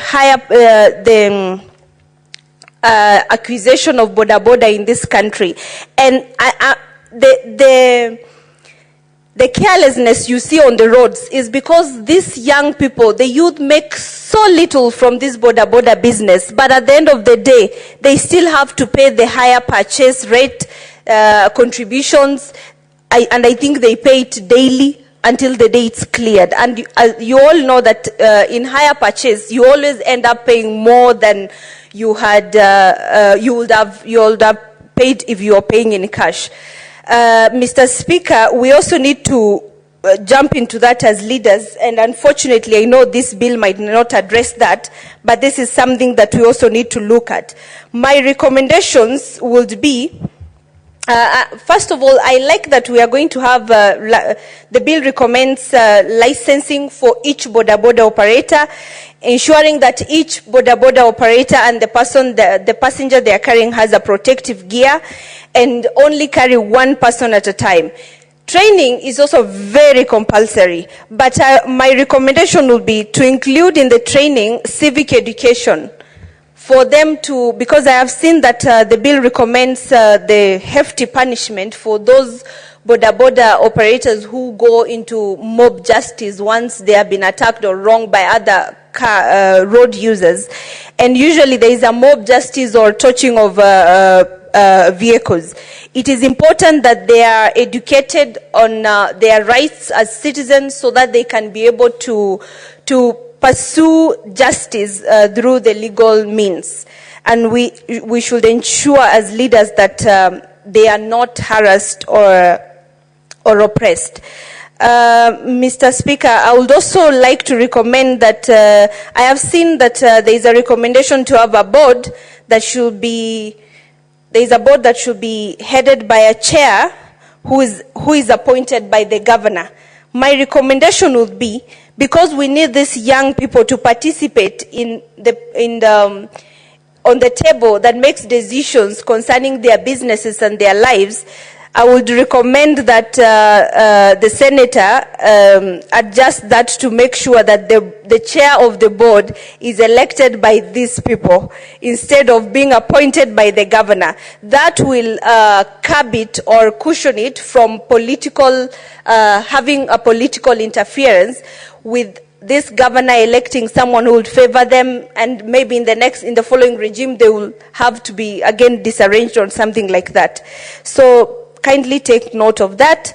And lastly, my other recommendation would be that we ensure that in the bill we make it mandatory for every county to have a stage for the boda or where they would park the bodas. This has been necessitated by the fact that through my committee on devolution and intergovernmental relations, we visited Vihiga and Bungoma County the other day, 3 weeks ago.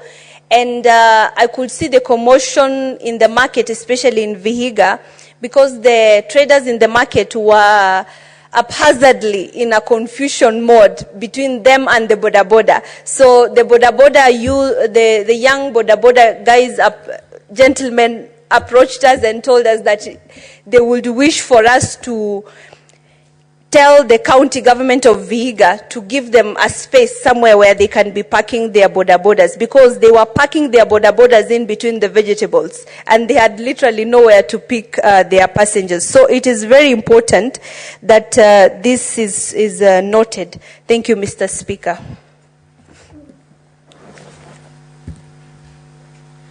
Thank you, Senator Lemalechan. Senator Chimera.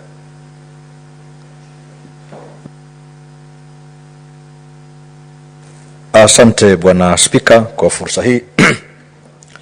Bwana Spika, mimi nimesikiza kwa makini sana maseneta wenzangu wakichangia katika mswada huu muhimu sana.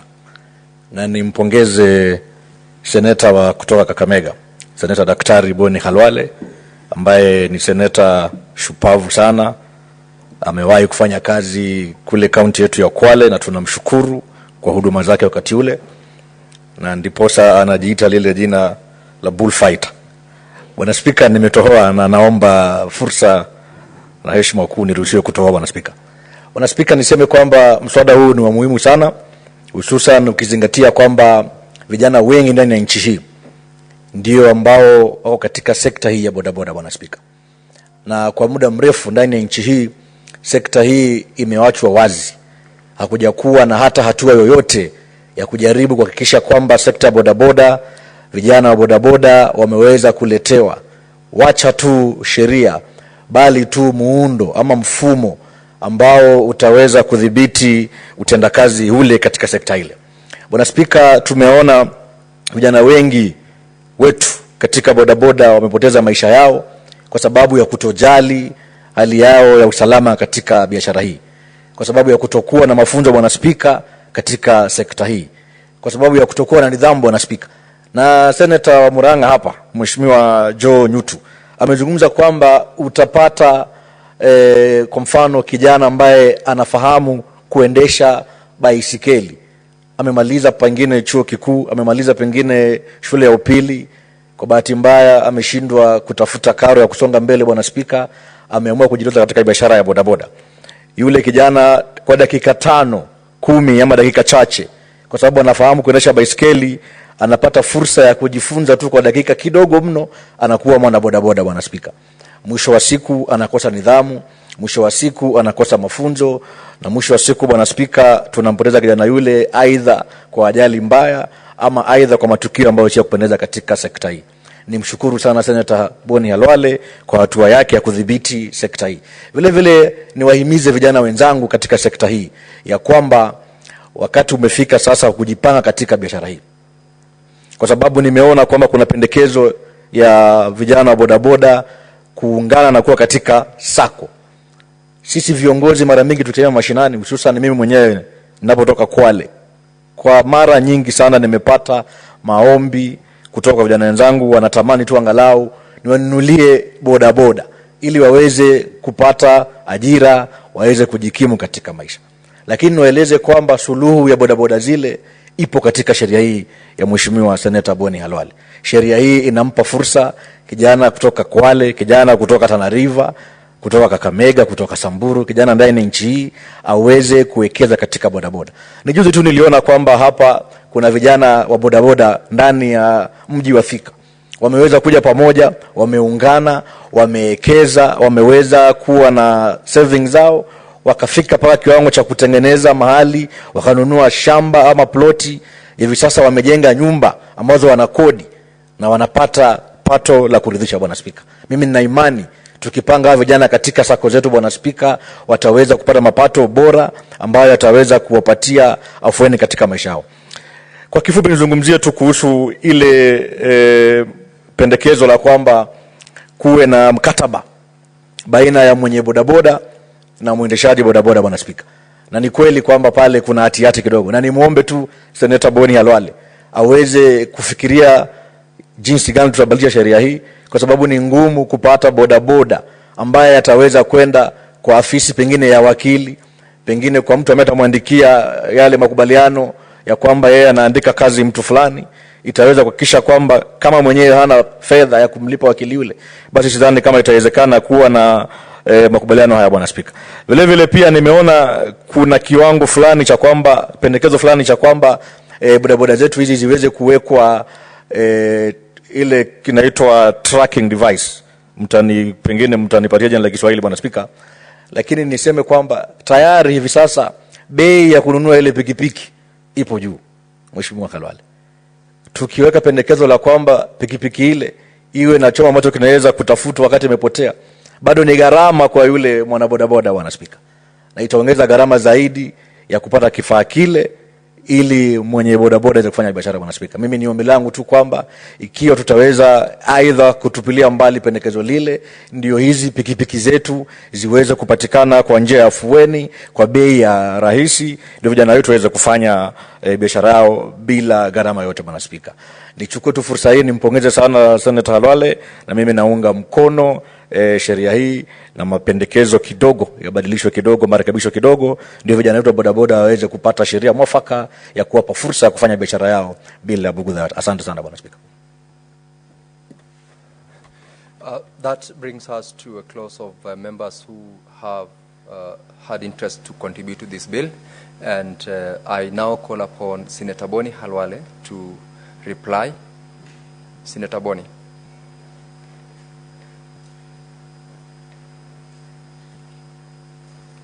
Thank you, Mr. Speaker. Mr. Speaker, for good reason, this bill has generated a lot of interest. And I want to thank members for demonstrating that interest, and I want to assure them that whereas this is my brainchild, the bill is ours, because there's none of us who is not affected by the provisions of this bill. I therefore want to beg that we all should send either proposals in writing or do personal proposals for amendments, which we should incorporate in this bill. And I want to assure everybody that I have taken notes. I'll be coming to everybody who has proposed something to see how we can work on that particular amendment to make this bill much better. Mr. Speaker, I cannot allow this debate to end without me putting on record the name of an old man from Busia by the name of Mzee Ali Mayende. Ali Mayende was working in Uganda, and when his father died, he sold the family cow and bought a bicycle, which he would use in the difficult days of the struggle in Uganda in the 1980s. He would carry soap, cooking oil to Uganda, and then in exchange he comes back across the border with beans or maize or sorghum. And because he was not going through immigration, he was using what we call back home panya routes to avoid immigration. It became a business. And then after some time, more and more people realized that it was a way of earning an income. So they were moving from this side of the border to the other side of the border, and therefore the name Boda Boda is the one that gave birth to this industry. I recall, Mr. Speaker, that when I was a young man like you in the National Assembly in the year 2002, I don't know where you were at that time, you must have been in the kindergarten. Mr. Speaker. Senator Boni, I can assure you the chair was not in the kindergarten then. You were somewhere. But was much younger. Yes. Thank you. I appreciate it. I remember some of our colleagues used to make us the laughing stock, us members from Busia, Kakamega, Vihiga, and Bungoma, that we use bicycles to carry people. It was a laughing stock. But then in 2004, President Mwai Kibaki, in his legendary simplicity, he zero-rated importation of motorbikes. So people migrated from the bicycles to the motorbike, and thanks to that, we have created 3 million boda riders as we speak. And these 3 million boda riders, yes, thank you. These 3 million boda riders, Mr. Speaker, they support 5 million people in this industry. And it generates over 4.5 billion shillings to our GDP. So we need, Mungatana, you are here, to really polish this law, because this industry is no longer a joke. It's a huge enterprise.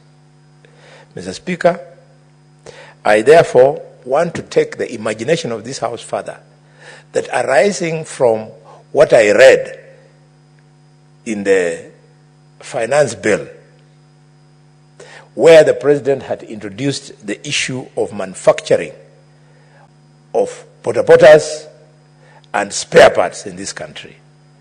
That is the route we should go.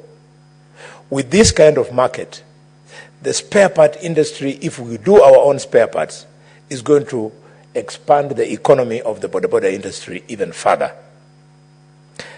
Mr. Speaker, it is important that we embrace this bill, because we have now put it in black and white, the issue of safety of our riders and our passengers and the other road users. Mr. Speaker, this bill is going to streamline and bring order in the industry when it is applied strictly, and members of this, especially the riders, must be taught to observe the highway code. It's amazing everywhere. It's very scaring, even if you go to Nairobi. You are driving and a boda, you're keeping left, and he comes head on in front of you. And when you look in his eyes, he looks like he doesn't realize he's making a mistake. He's riding on the right. And when you honk at him, he shows you the middle finger, Mr. Speaker. They are very difficult young people. Mr. Speaker, we're going to bring order because of the number of passengers, one person at a time, to reduce excessive weight and therefore making the rider more prone to making an accident, and also limit the passengers in a tuk-tuk, the three-wheeled motorcycle, and also how we have prescribed for the size of the luggage. Mr. Speaker, this bill is going to make this industry crime-free. I want to appeal to my young colleague, Senator Chimera. The tracking device is a safety tool, because we also have other unscrupulous boda riders who then disappear with a schoolgirl, who then disappear with the luggage that they are carrying. So if there's a tracker, you are able to know where that motorcycle is. And this is not a strange thing, because some of the credit providers are now tracking their motorbikes. So the boda people are already used to the issue of tracking. And tracking is not extremely expensive, because for us, motor vehicles, we are able to track our cars at 10,000 shillings, a one-off. So probably a boda could be a much lower thing, depending on the innovativeness of that particular provision. Mr. Speaker, this bill is going to speak to thuggery, and it is going to speak to we want to control the corruption and harassment by the policemen, because we will legislate. I don't know the impression this bill has left to many of the contributors. They have thought that the crimes, the small crimes in this industry, will attract a fine of 100,000. Far from it. The fine of 100,000 is specific for one crime, the crime of ganging up. When these guys gang up, it becomes a real threat, especially to motorists. You knock one boda driver, however slight the scratch, when they gang up, they can do anything to you.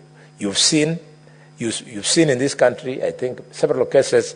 One was reported from Juja, where a young lady, her four-wheel drive was set on fire by these guys of ganging. So we want to discourage them from ganging, but I'll go further. I was avoiding to prescribe for every little crime. I'll go further where it is not provided for. In the Mother Traffic Act, we see what prescription we can pick there. Mr. Speaker, This act streamlines the relationship between a rider and the owner of a motorbike. Why it is important, colleagues? It is because for as long as there is no accident, for as long as there is no injury, the relationship between the owner of the motorbike and the rider is usually very cozy. But the moment an accident is made, the owner normally abandons the young rider, and you find them there in hospital, stuck up with bills of 40, 50,000 shillings. So a formal contractual agreement, we should find ways and means of having it so that we cushion the riders from being abandoned by their employers. Mr. Speaker, as I conclude, this law is important because it is now speaking to the matter of the cost of the road traffic accidents. You might not know it, this is my profession, but the three commonest injuries that these riders get, Mr. Speaker, is one, head injury, fractured limbs, and multiple injuries. When you are treating a patient with head injury, and I'm speaking with maximum authority, the cost of that treatment of head injury is usually around 3 million shillings. If you are treating a fractured limb or a lost limb, the cost is 1.6 million shillings.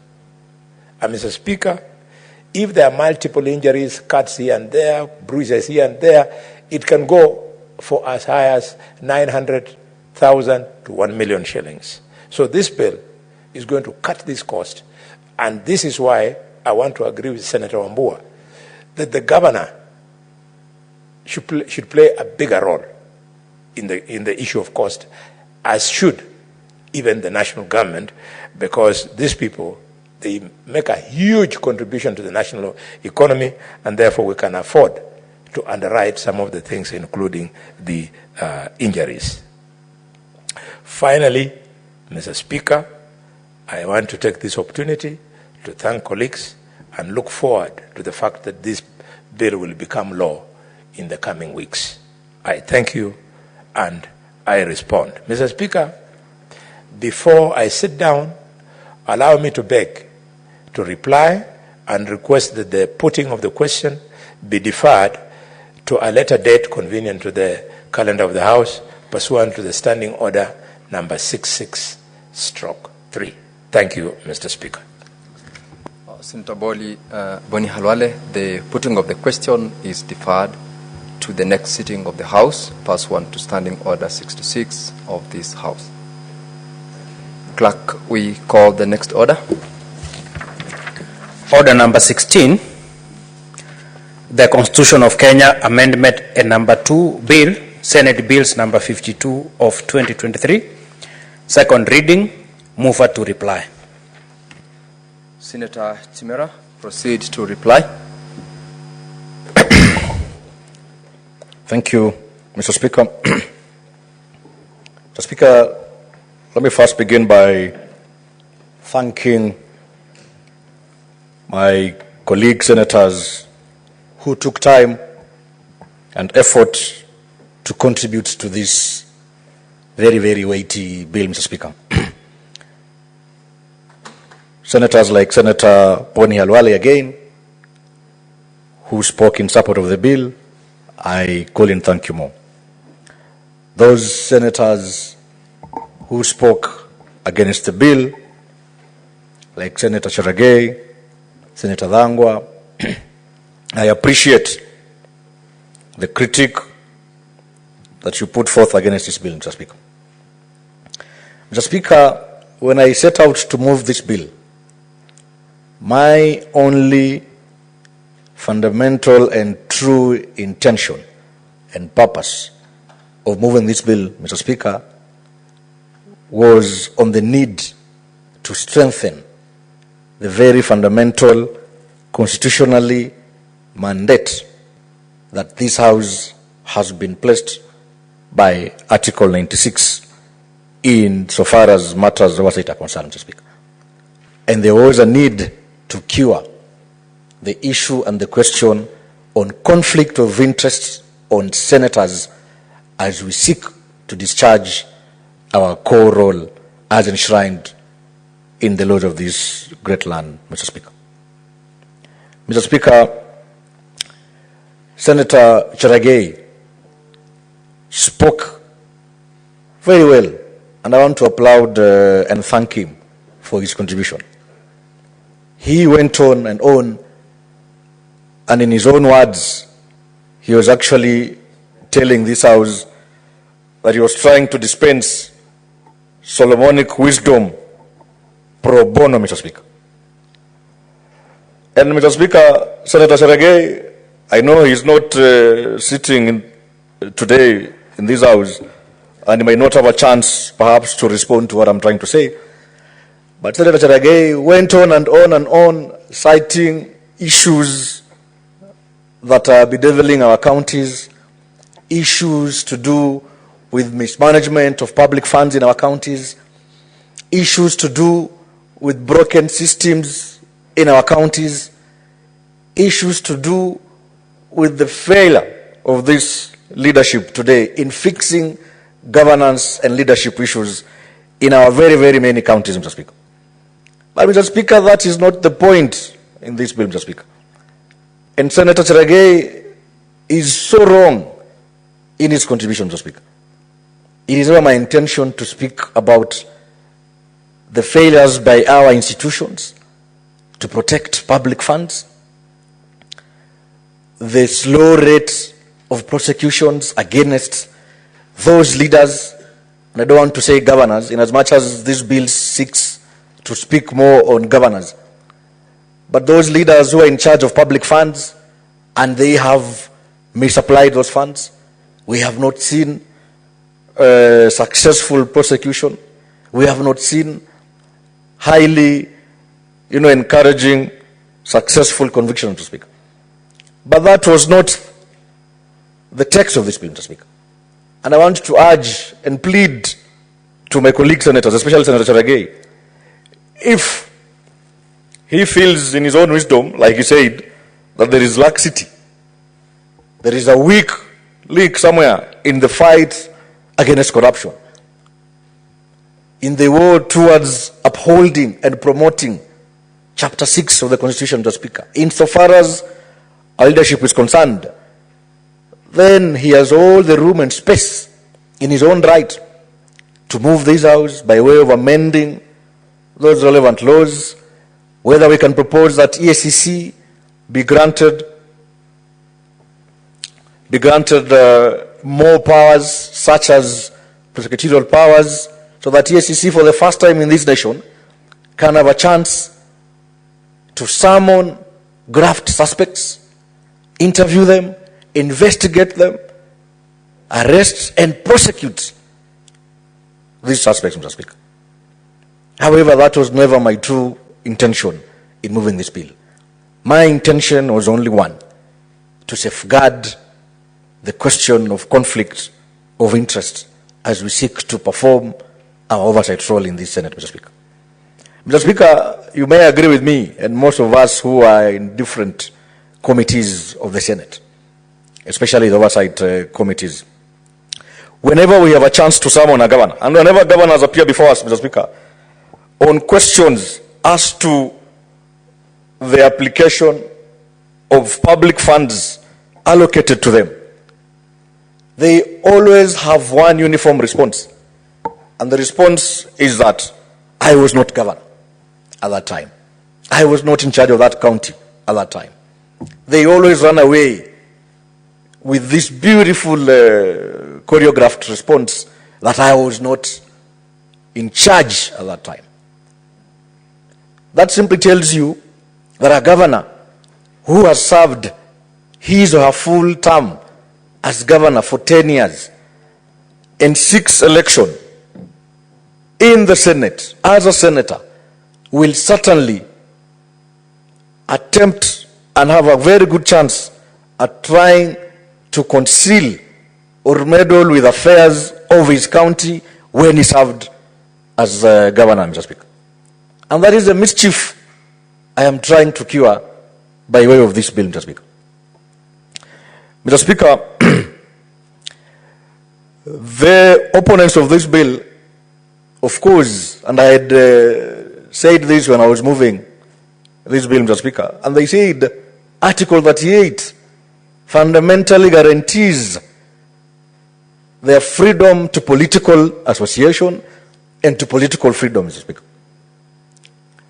And most of them, those who spoke actually waived that article before you as a way of trying to say, I am basically moving a bill that will be unfair to Kenyans who have served as governors and who would still want to continue being in leadership as senators. But what the bill is simply saying is, yes, you have served your 10 years as governor. Yes, we are not presuming you as being guilty in your course of service for those 10 years. But what we are saying, Mr. Speaker, is can you at least cool off for 5 years, allow the relevant government agencies to do their jobs? If we feel you are okay enough, then you can seek election either as a senator or MCA or any other office for that matter, Mr. Speaker. And therefore, we already have a living example. Members of the IEBC Commission, Mr. Speaker, who have served their full term, are not allowed in law. And it is not Senator Chimera saying, this is the law, Mr. Speaker. They are not allowed to seek election in any elective position 5 years immediately after serving their full term. Mr. Speaker, what is good for the goose must be equally the good for the gander, Mr. Speaker. It can't be we are limiting certain citizens in this nation from seeking elective position and still allowing other special citizens in the name of former full-term governors to immediately seek for election, Mr. Speaker. Mr. Speaker, the nation recently has witnessed a lot of political upheavals. And the young men and women of this country have spoken their mind, Mr. Speaker. For the first time, and I want to applaud them, that they have taken the bold step to be willing to participate and engage in a discussion that secures their political future, that allows them to freely air their voices, and that the leadership of the day has room to listen to them, engage them, and institute reforms that are applicable across the board, Mr. Speaker. Mr. Speaker, the young men of this country have spoken against the much opulence that we witnessed in the past, Mr. Speaker. They have spoken against the blatant arrogance that some of our leaders in this house, in the other house, Mr. Speaker, in various other elective positions have shown in the past few days, Mr. Speaker, and in the past very many years, Mr. Speaker. They have spoken on the need to sanitize our politics, on the need to fix our governance question, on the need to fix our leadership issue, Mr. Speaker. And I thank them. I thank them for that bold step. And for the first time as a country, I know and I hope and I'm persuaded that we are headed in the right direction, that people in this nation can freely exercise their democratic minds, that we can hear those who are disgruntled, Mr. Speaker, and that people in positions of power, people in leadership, can actually be willing to engage in a much more structured dialogue and conversation that safeguards and secures the interests of every single Kenyan. The Kenyan from Kwale, the Kenyan from Turkana, the Kenyan from Baringo, Mr. Speaker, has a say in the governance and leadership of this nation, Mr. Speaker. Mr. Speaker, as I beg to reply, Mr. Speaker, I also want to say, even a very good leader knows when it is time to live.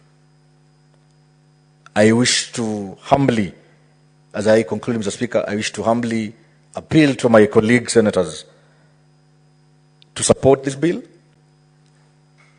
and to make sure that this bill becomes law, so that for the first time in the history of this great nation, history should never judge us harshly. That we had a chance to fix and sanitize our leadership question, and we failed to do that, Mr. Speaker. I humbly urge my colleague senators to be persuaded with this bill. Mr. Speaker, for those many remarks, I beg to reply and request that the putting of this question be deferred to a later date, pursuant to Standing Orders number 66, sub 66.3, Mr. Speaker, of the Standing Orders of these House. Thank you, Mr. Speaker. Thank you, Senator Chimera. The putting of the question is deferred to the next sitting of the House, pursuant to Standing Order 66.3 of the Standing Orders of this Honorable House.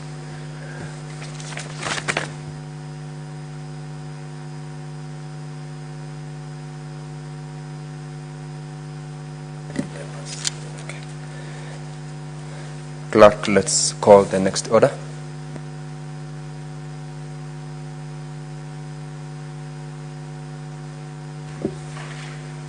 Order number 5, papers.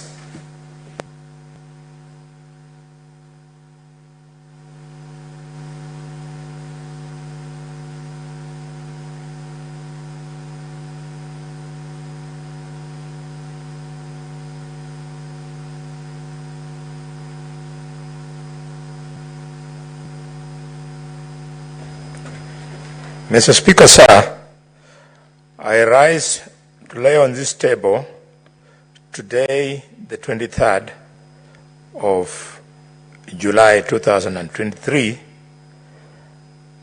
the paper from the Committee of Finance and Budget, being a report of this standing committee on the nominee by the Senate on behalf of county governments to the Salaries and Remuneration Commission. Mr. Speaker, sir, I lay.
Order number 27, motion, report of the Standing Committee on Health on the inquiry into the alleged irregularities in the procurement of long-lasting insecticide-treated nets at the Kenya Medical Supplies Authority.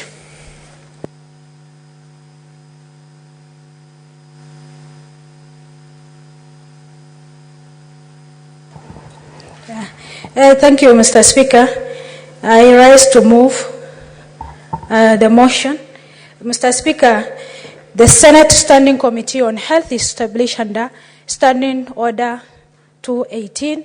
3 of the Standing Order is mandated to consider all matters related to medical service, public health, and sanitation. Mr. Speaker, on 15th May 2023, Honorable Felix, the Chief of Staff and Head of the Public Service, released a press statement regarding allegation of KEMSA in management and administration of various medical programs being undertaken by Kenya in conjunction with development partner.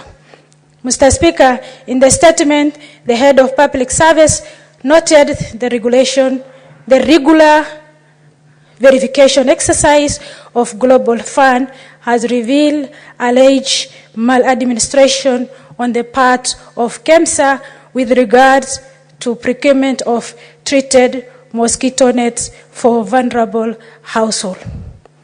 In line with the government commitment to promote accountability and openness in the management of public affairs, the statement went further to announce the termination of then Principal Secretary, the State Department of Public Health and Professional Standard, Minister of Health, the revocation and consequence of constitution of KEMSA board, the suspension of then CEO KEMSA, the appointment of an acting CEO, and suspension of various staffs at the agency.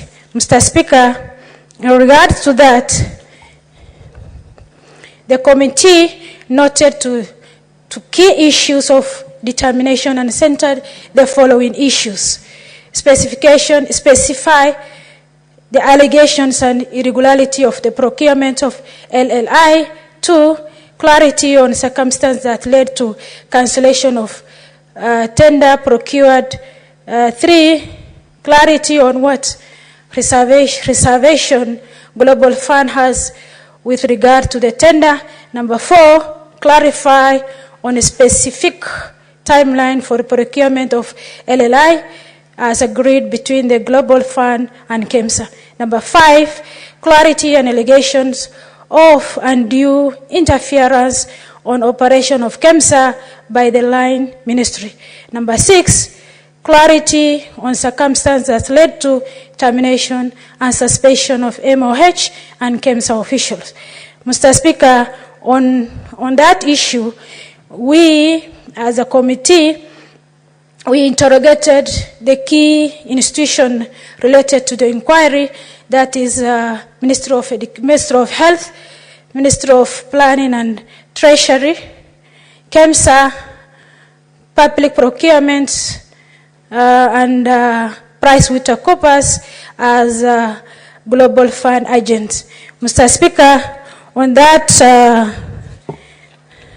inquiry, we got these recommendations, and out of those recommendations, Mr. Speaker, most of them is set to amend the Public Procurement Act Disposal Act, to automatic disqualification of any companies that fail the national tender evaluation process in a donor-funded program from further consideration by the donors to minimize potential abuse.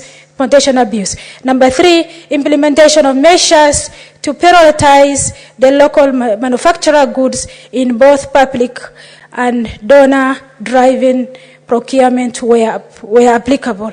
Mr. Speaker, on those,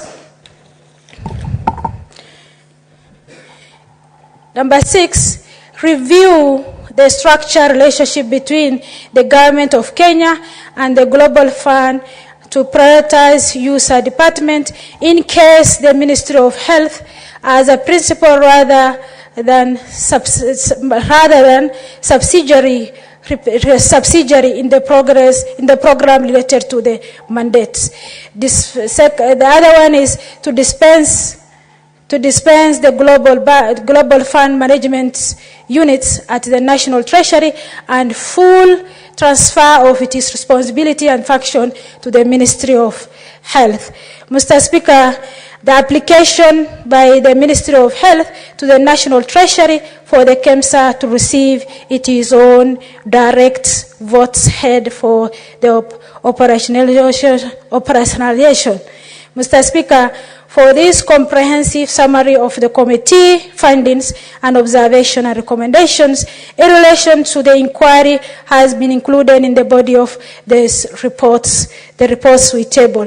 Mr. Speaker, on behalf of the committee, I wish to thank various stakeholders who came before the committee and submitted their views, including the Cabinet Secretary, the Minister of Health, the Principal Secretary, the National Treasury, the officers attached to the Global Fund Management Units at the National Treasury, the current and the former boards and the management of KEMSA, and the Director General PPRA, and PriceCoopers, the Global Fund agents. I wish also to thank the Office of the Speaker and the Clerk of the Senate for the support during the entire process of considering this matter.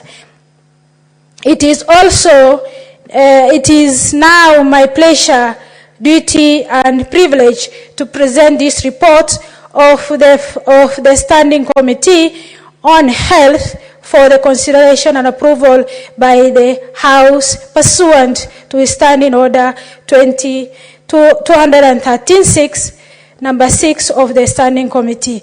Mr. Speaker, I move the motion, and I ask Senator Rafa Chemare to reply, to second. Senator Chimera. Speaker, I beg to second.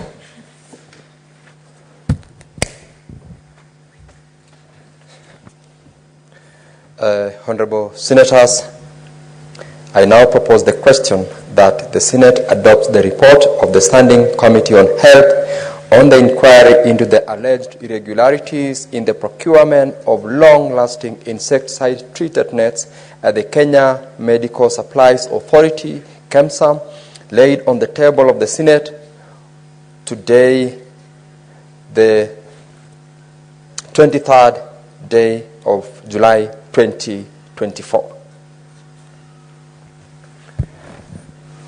Honorable members, I see we have senators. I see we have a request to speak to this particular motion, and I'll ask Senator Danson Buya Mungatana. Thank you very much. I hope to just say one word so that the Speaker, the mover, can reply. Mr. Speaker, if you recall very well, and Kenyans can recall, these were the very beginnings of the new administration that President William Ruto had taken over. And Mr. Speaker, they were hit with a scandal of the malaria nets. And Mr. Speaker, very prompt action was taken against KEMSA and its administration. In fact, Mr. Speaker, the permanent secretary was removed from the position. And Mr. Speaker, many Kenyans lauded this step that was taken against obvious mismanagement of funds that belong to the Kenyan people. Mr. Speaker, somewhere along the line, that spirit totally disappeared.